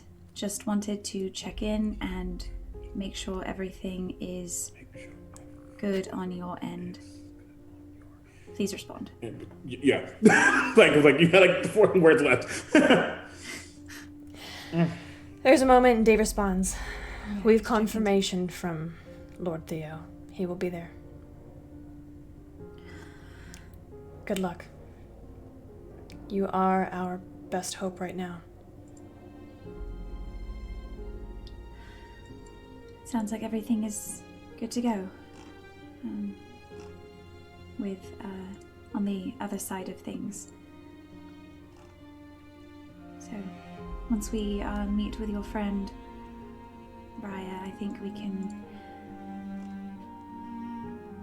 go. As a note, this morning I asked for a different ghost. Will you tell us about this ghost? Yeah, this is a purple tiefling in really heavy armor. Very pleasant, handsome face, and a massive, gaping hole over where his heart should be. This ghost is Casimir to help me with insight. Perfect. What does Casimir sound like, do you think? Casimir has a very mellow, soft way of speaking. Has a very, very kind voice. Perfect. I am in love with him. It's fine. It's not hard to make your way through the city, although anybody whose passive insight is higher than a 15 would recognize a heaviness in the air, a darkness, a sense of dread that is, in general, not uncommon for this time. Your city is overrun by fiends. People are trying to live their normal lives, but you are in oppression. However, today is particularly dreary and dark, and you feel anybody whose passive perception is above a 15 would notice higher, more fiendish guards, more patrols. Nobody stops any of you on your way. I'm assuming that y'all are moving A, stealthily, and B, using Briar's. Okay. By now, the path between Tyrion's home and Briar's home is probably well known to many of you. Through some alleys, you actually go through a tavern to get faster. It's quite the trek.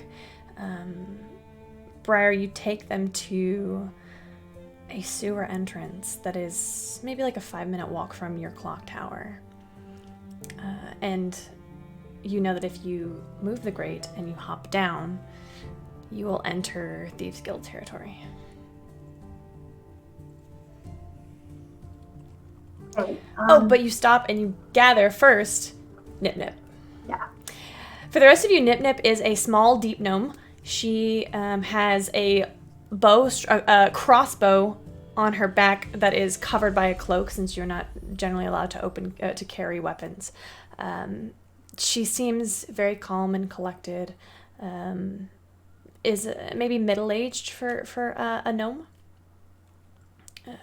And doesn't greet you any of you particularly kindly, but she's not cold. Just acknowledging. She looks at you, Briar. So these are your babies. Yeah, these are all of my babies.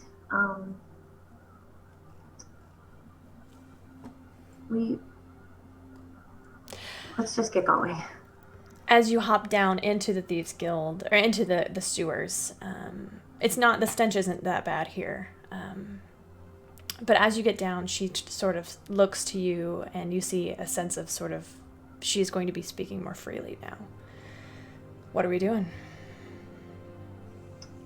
We have to get out of here. We have to get under the wall and to the mountains. Out of the city. Yeah. And you think the Thieves Guild can get you out? I just need them to not stop us.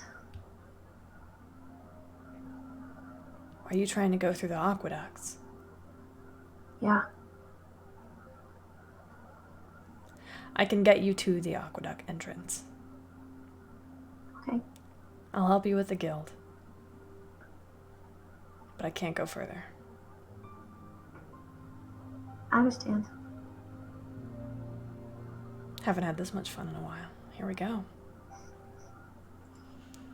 You see the small gnome sort of look up at the rest of you. It's almost as though, I don't want to say she acts as if y'all don't exist, but it's almost as if you are Briar's literal children, and her conversation is with Briar. She sizes each one of you up. Specifically, she gives an approving nod to Jude. Looks at Tyrion. And then Charlie. All right.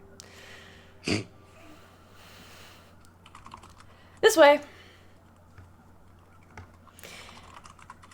Briar, these sewer tunnels are pretty second nature for you to navigate as well. For someone who can barely read, you sure do know your way around this fucking city. Tyrion and Charlie and Jude, as you all follow these two small humanoids leading the way, chattering about this and that. And those of you with high passive insight might recognize that they're speaking in code, sort of, but it's almost like just a chattering back and forth. And anybody with or if anybody would like to roll perception, you may. Otherwise, we can use your passives. These are for the non-Thieves Guild people. Briar, you would automatically notice the cant written all along the walls. 13. Tyrion. Hell, I get enough crits. I use one. Same. You would recognize that they're almost like hieroglyphs or phrases or some sort of combination. Neither of you know Thieves' Cant, so you don't understand them necessarily. But they get more and more closer together as you go along. The five of you approach a large gate. And behind the gate stands a human man. No armor. Just a cloth wraps around his wrists. A dark hood over his head, but no sleeves. He looks at you, Briar, and then at Nip Nip, and then the rest of you, a little confused. Is this bring your kid to work day? Jude just growls. Roll intimidation. I'll use an advantage on that one. That is a 24. Jeez, okay, all right. He unlocks this sewer gate and lets y'all through. Tyrion goes to say thank you, but then remembers he's not supposed to say anything and is supposed to look mean, so he's just kind of does tries to do a Jude growl. It's a little too high. Just Like you're humming. Yeah.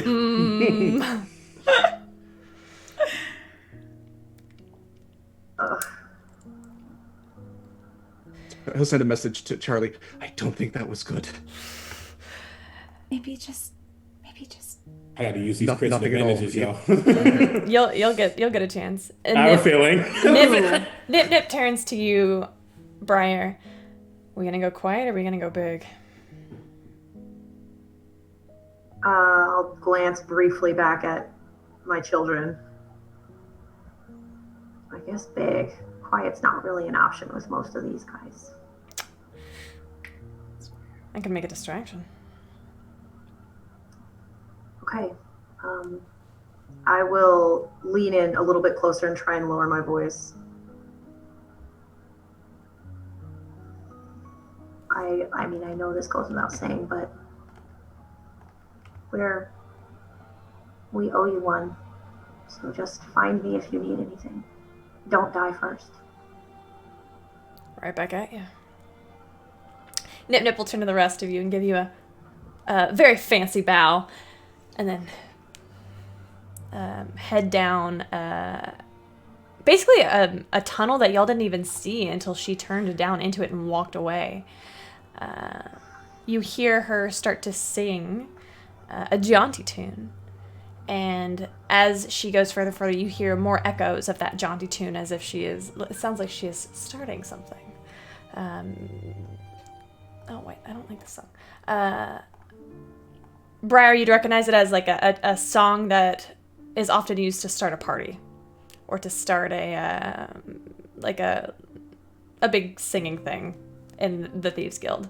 And go ahead, Jude. While they're singing, I will look at Briar, Charlie, and Tyrion.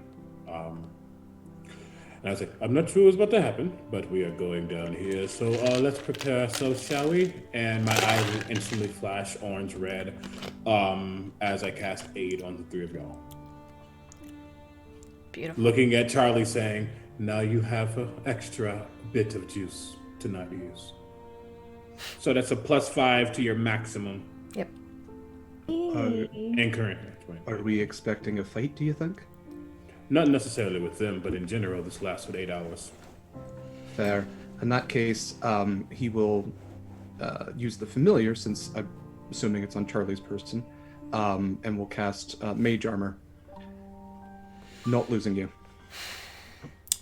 Why don't I get a... You can either roll survival or stealth for this check. From who? From everybody? Everybody. All of us are. Oh my gosh, thank you so much for the option, DM. You're I'm just gonna burn an auto crit. I'm just gonna crit a stealth. So 29. Auto crit stealth for me would be a 22. Okay. 25 because you gave us the option of survival. Thank you. Derek? So 2 or a 1 for me. Yeah. I burned 2 advantages, but got an at 20, so hey. I've used half of my crits now. It's for kids, y'all. As you slip down into this sewers, it is dark. It is gritty. In this area, it's a little cleaner because people are staying here, and so it doesn't function as a sewer here.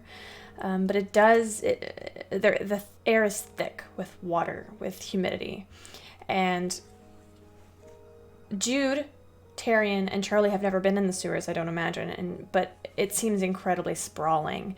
A vast network of tunnels and locked doors, or locked gates that Briar is able to quickly, basically in and out of her thieves' tools, and it swings open. Thieves' cant along the walls. It's dark and sour and winding, twisting. Because you all critted on that, we will bring you to the entrance of the aqueduct system. Briar, you've never been this far.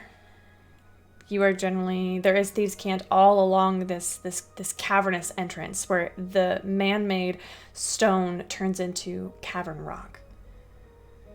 Thieves' cant all along that says, do not enter. Water is foul. And as we reach it, if I have a quick moment, I want to use a dagger to scrawl into the rock.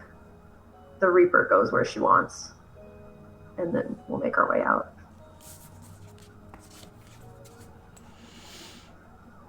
You're so cool. Okay. You are able to do so, and you enter this pitch black tunnel.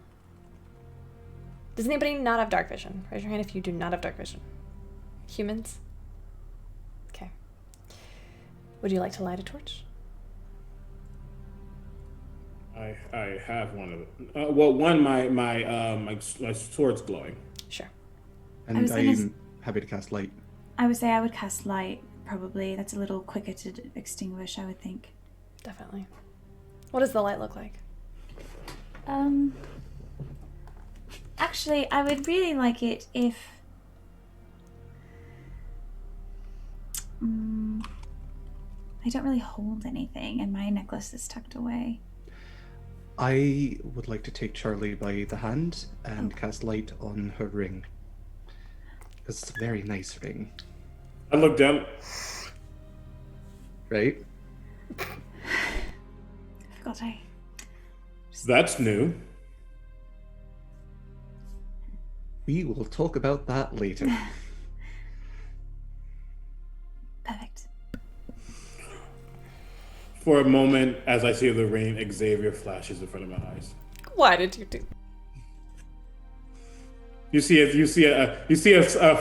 smile and a frown at the same time, but it's still just kind of neutral for Jude. But he just keeps going. Nothing too bad. Broken Hearts Club over here. Why? I will be very honest with you. This mile, 3/4 mile journey that you're about to go on is incredibly boring.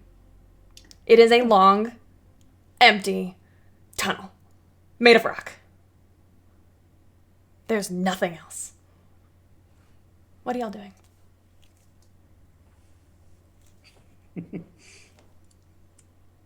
Asking Briar what she thinks we should name my new friend. Oh, yes, I forgot all about the pseudo dragon already.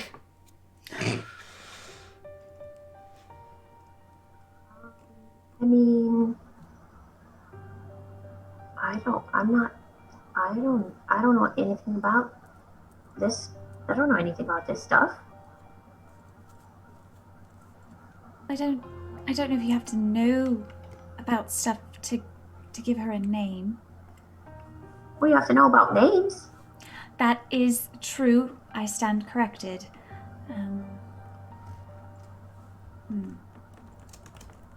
Naming something shouldn't be this difficult. But also, once you have a name, I guess you could always change it. People change their names sometimes, alright? That's how I'm filling the time.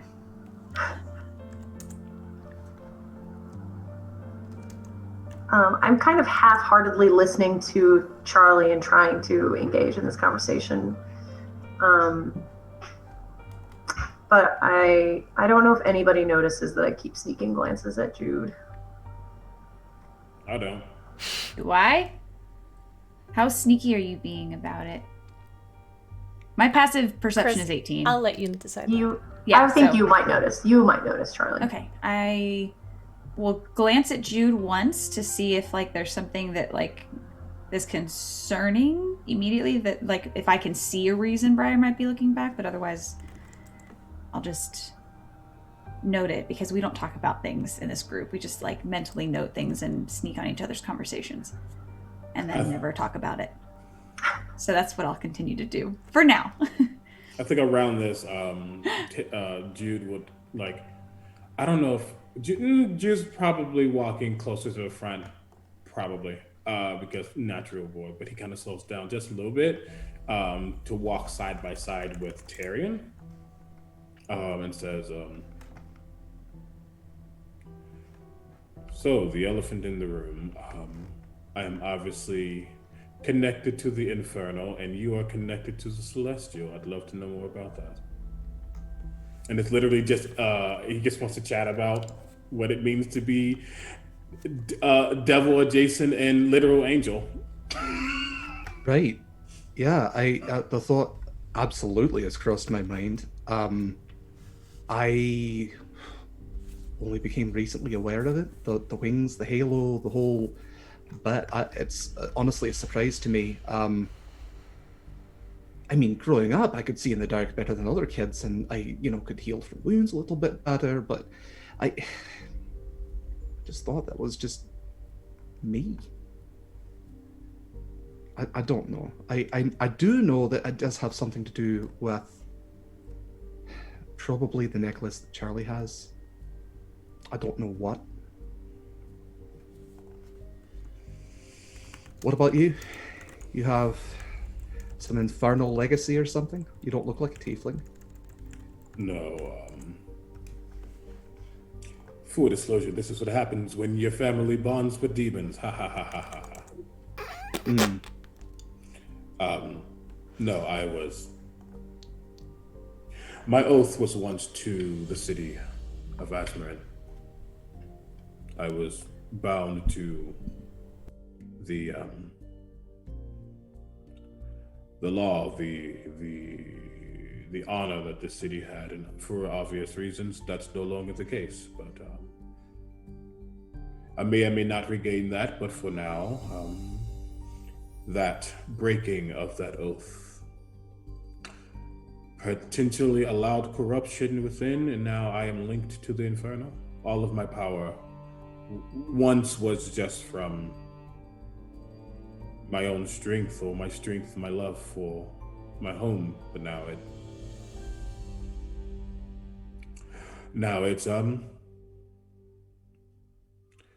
it's devilish. Well, you are trying now. I think that's all anyone can ask. I think you Jude, I think you have your own path to walk, but you are walking it. And I heard once the only way through hell is to keep on walking, and I believe in you. As you say this, as these words come out, you almost slip as you notice the ground has become slimy and wet. And you all are in difficult terrain. I have a dipping ranger. No. Is it...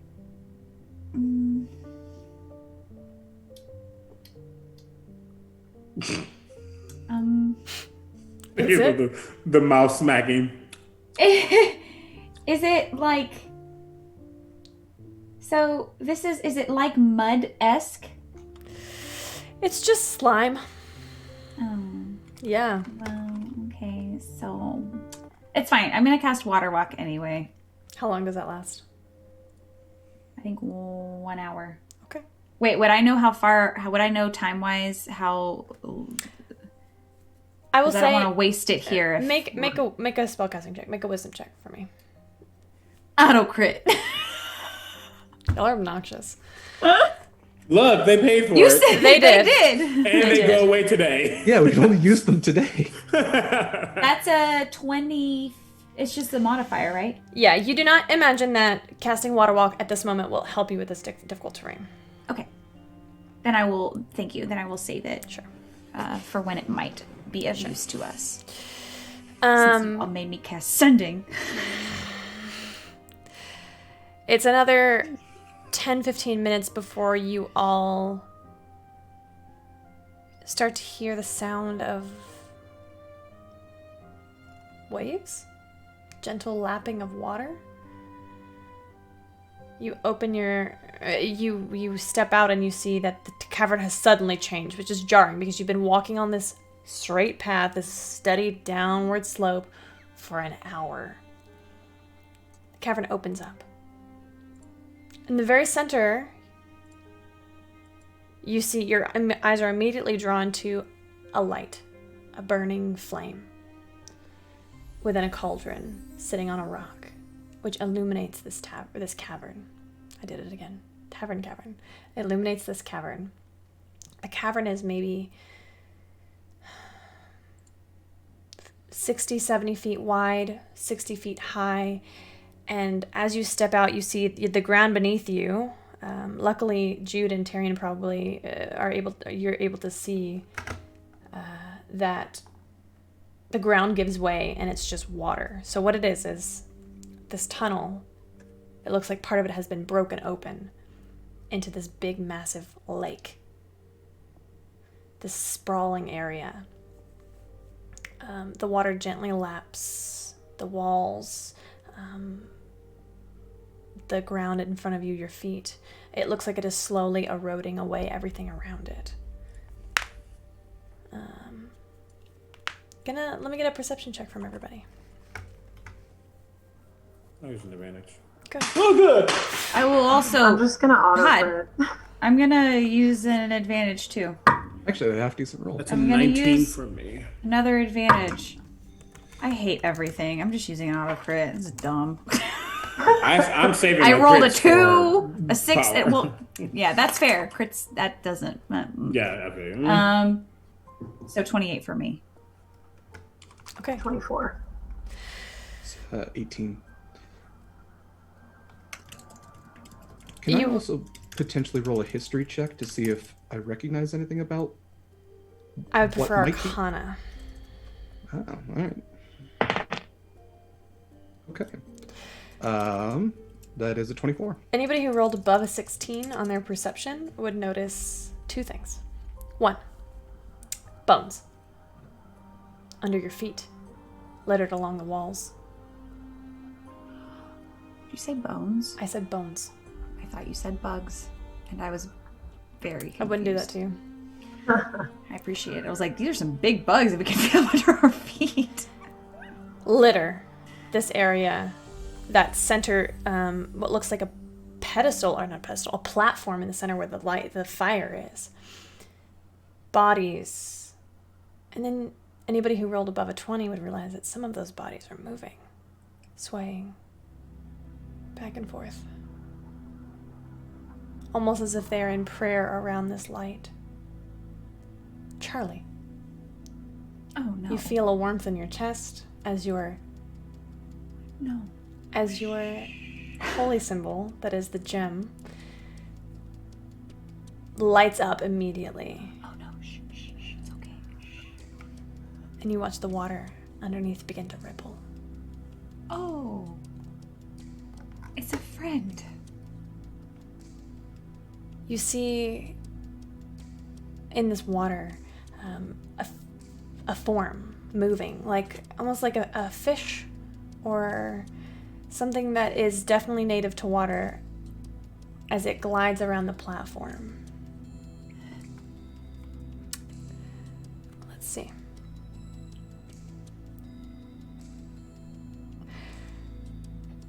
It's at this moment that you watch as two tentacles come up out of the water and grasp two of the swaying forms and pull them back under the water. Oh, goodness me. What was that history? What was that arcana check, Derek? It was 24. You know what this Camille? is. You know what this is. I sure do. I sure do.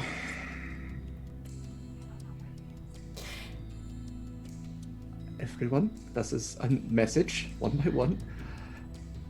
That is an aboleth. Oh. You hear in your mind, Jude.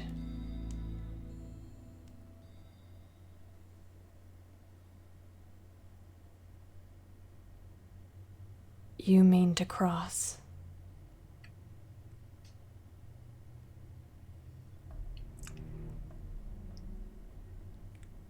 You see that. Yeah, you see that there's the tunnel, that this walkway that you're in. It keeps going, but it is interrupted by this lake, this massive cavernous lake.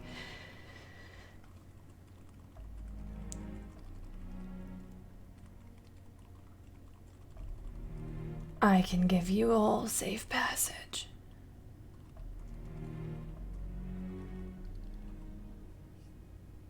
On what condition?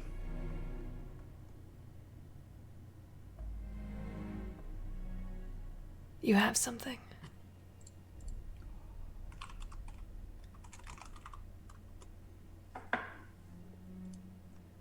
It's I have many things. It's like a beacon. I can feel it.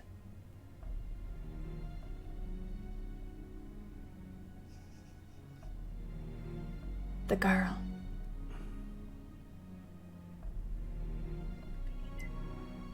It's on her. Oh, I was like, what is he talking about?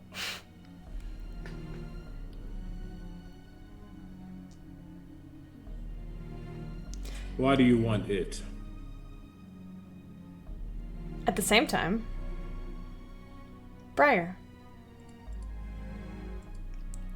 I have not seen one of your kind in a very long time. You are welcome here, Reaper. But do not test me, for my memory is older than you. Tyrion.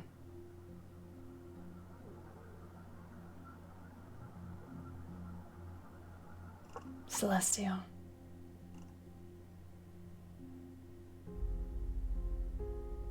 Old one. I have no taste for your kind.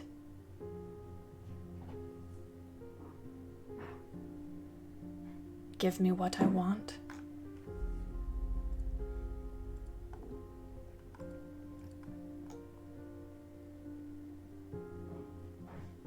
And you will pass.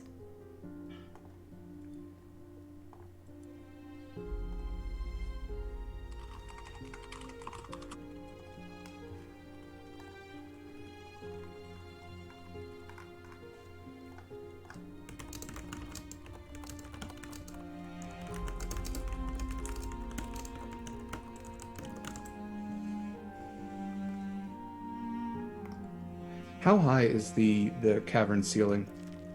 50 feet.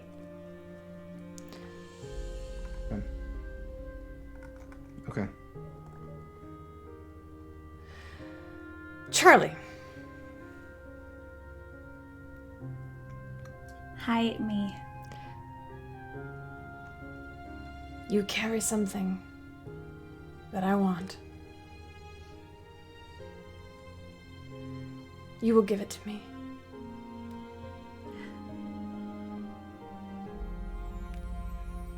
All of these conversations seem to be happening at the same time. If anybody were to look at their party members, you would see a very similar look of confusion, perhaps on your party's faces. Jude, how would you like to continue your conversation? I say, why do you want it? What can it do for you? Do I know what, in my studies, do I know what an aboleth is? Make an Arcana check.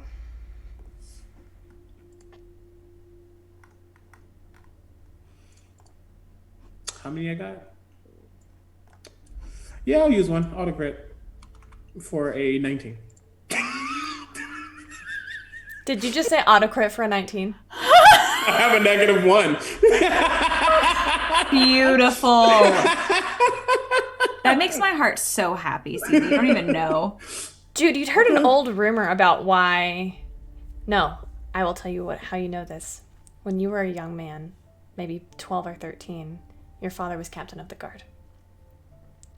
He came home one day in a state of sadness, of frustration. He had sent a few of his men down to investigate disappearances in the sewers. His men had not come back,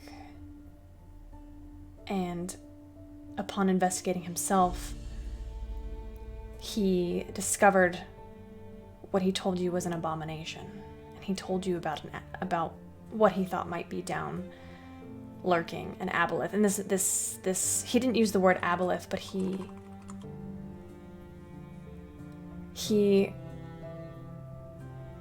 explained to you about this abomination, this unspeakable horror, this cryptid who had what he thought the power to capture others, to make these people the aboleths under their control.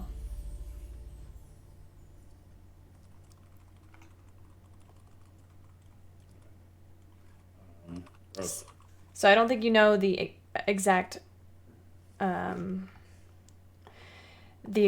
name of it. Perhaps you might recognize this from that story now. Okay.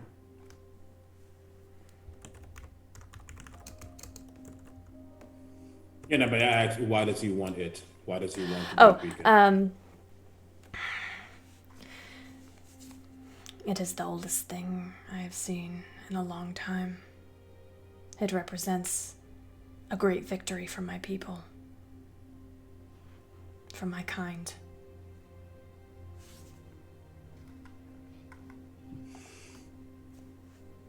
My father told me about you, or what you are, what you might be, but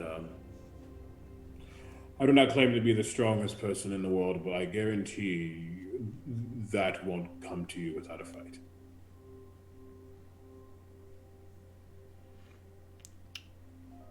Briar, do you respond to yours?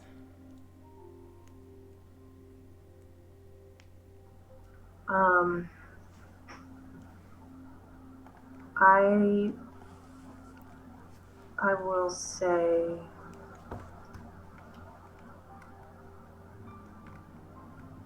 I don't really know who you are.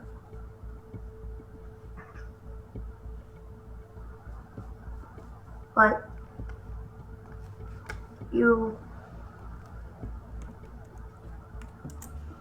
I don't know what you want, but we have to get through.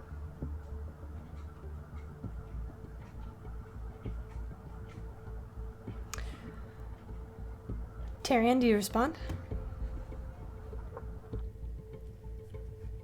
in a sense.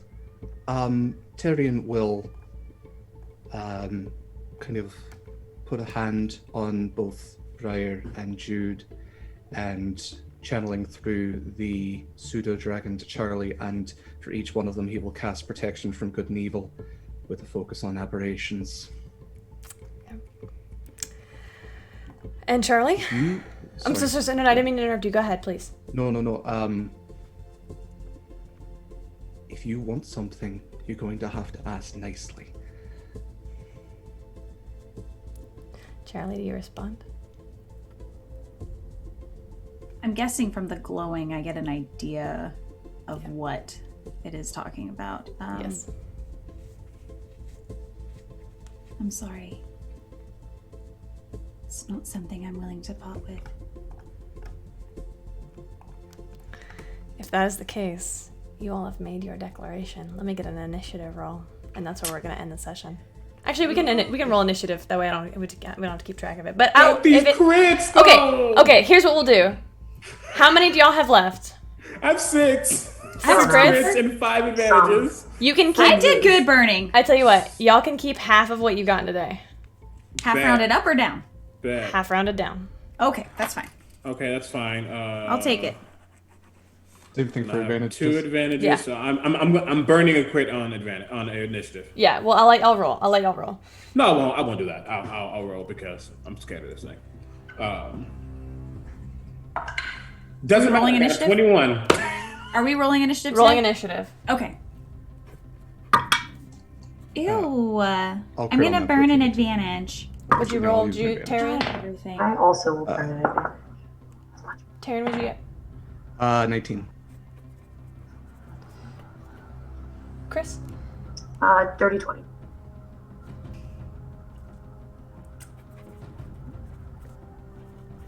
Mindy? I got a 9 with my advantage. Every time I Beautiful. use an advantage, I don't think it's fine. I'm not upset about it. You're upset about it. We will pick up here next week, and I actually have something very special planned for y'all for next week. I don't know if any of y'all have heard of Tailspire, but they were a Kickstarter that happened last year.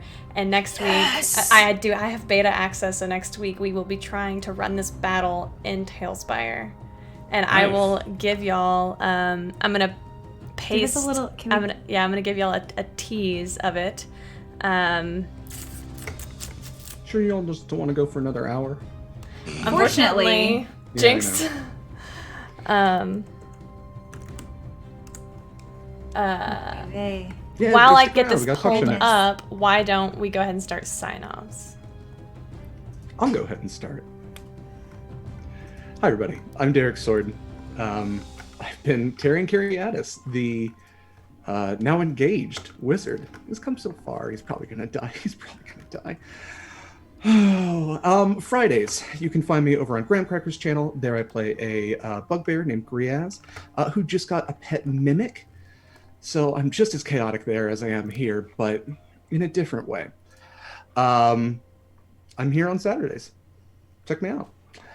I am also the co-host of the podcast Monster Crush, so if you enjoy smooching monsters like aboleths, we talk about all different types of cryptids and creatures and whether they be good on a date, and we talk about their history and folklore. It's educational and also incredibly sexy.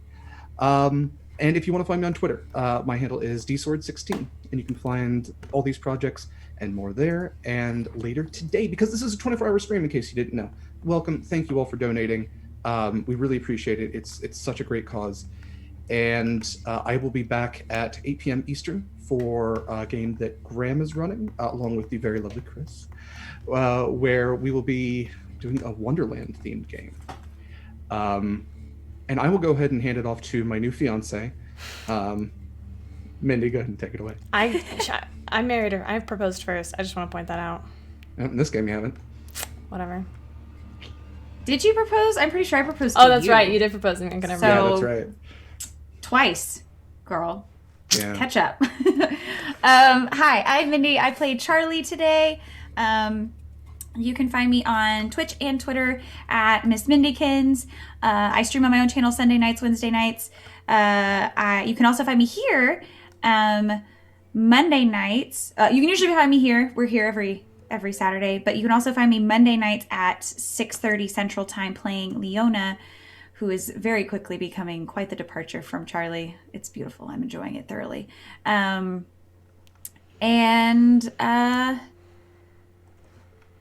Yeah. What am I missing? Your favorite moment? Oh, my favorite moment. My favorite moment was probably Briar referring to us as her children. I didn't do my favorite moment, but it was the Thieves' Cant exchange. That was amazing. Oh, that was good too. Yeah. Well, I'm just gonna go pass it off to Omega. Go ahead, Omega. Sounds weird when I say like Omega. Hi, my name is Omega Jones, also known as the Critical Bard, and I have been your resident raccoon fuckboy today, playing Jude Laurent or Aegon Delavan.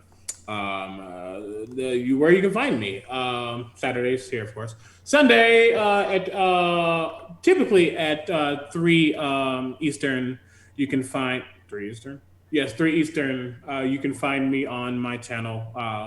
Critical Bard, for Creature Collectors, which is the D&D 5e campaign inspired by Pokemon, Digimon, and all that jazz. But tomorrow specifically, D4 is running a full day Extra Life charity stream of streams.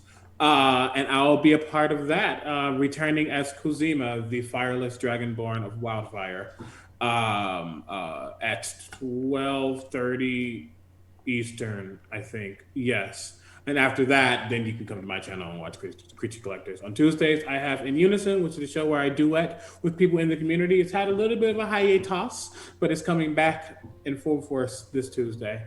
And on Fridays, you can catch me on Rock Punch ATL for Tampo, which is a Sina Una campaign. Sina Una is a very amazing D&D 5e setting based on pre-colonial Filipino culture, created by all Filipinx creators, developers, writers. It was also mentioned on Critical Role this week, if you didn't hear that.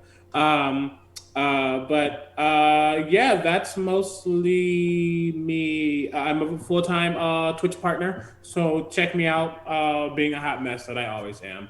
My favorite part today, though, there were so many good parts, so many that I took all the notes.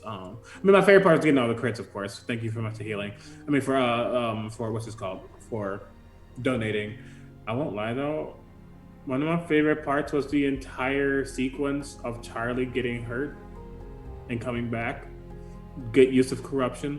That was really good. That was probably my favorite part today. Yeah, I liked a lot of things, but I specifically liked all that. I also like something else that woof. But yeah, it's gonna be scary. We all know what it is. Yeah, that's me. Chris, perfect segue. Hello. I'm Chris, and I like to hang out.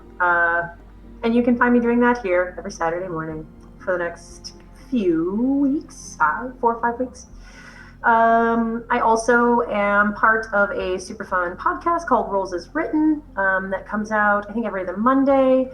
Have a masks campaign on the Off the Table channel that's wrapping up, and we just started a new season of Shenanigans on Nerdsmith, which is on Tuesdays. So honestly, if you want to keep up with me or just be friends and just talk about stuff, you can find me on Twitter at Kiss of Hemlock. Or I honestly just pretty much live in the Open for Adventure Discord, so you can find me there too. And my favorite part, oh my gosh, a lot happened today, y'all. I think my favorite part was the proposal, the wings, I'm gonna die. It was so cute. It's not, you're crying, I'm not crying, it's fine. Yeah. Okay, that's it. And I am Camille, your host and Dungeon Master, and I'm about to transfer us to quickly view Tailspire. This is the map that I am working on right now. As you can see, it's absolutely beautiful. Whoa. And we can even, if I can figure out how to do this, we can go underwater to see what is under here. It's gonna be, the map is not yet finished, but here's a glimpse at what y'all are dealing with. There's the wall back there, and here's the other side of the tunnel. Camille, that's amazing. Thank you. I'm pretty excited about it. It's not finished, obviously. There's not a lot of stuff, but it's really cool amazing, because we though. can actually That's roll amazing. This is on so the. cool. I'm excited and nervous. Yeah, Oh, that's cool. yeah, Anxious, yes. Oh, nice. yeah. You hit the wall in the back. What happens if you throw it in the water? It goes in the water. What is Yeah. this? Tailspire. The dynamics on this I think are it went. amazing. That's Underwater. amazing. Oh, there they are. They're down there. Oh, that's a natural 20. Woo! Wow. So anyway, I won't go too far into this, but just know that if I can get this working and all happy and to play nicely, we will be using this for our map next week. So very excited to debut this. This is in beta, just so y'all know. So yeah. Oh wait, I don't. How do I get back to y'all? All right, transition back. I want to thank everybody who has donated today, everybody who has participated today so far. We are a little over. I'm so sorry. You can find me on Twitter at CamilleDoesDND. You can find the channel on Twitter at Open4Adventure. My favorite part of today was Briar transferring the energy of death to somebody else. That blew me away. Anyway, we are going to continue on with our next thing in the lineup, which is going to be the talk show How to Find Your Voice, featuring Dax, Tony, Talbaz, Kappa, and Lady Dame. We are going to go ahead and roll our quick credits and end the stream so that they can get started. So sorry we made y'all late. Y'all have a great rest of your extra life. Bye, everybody.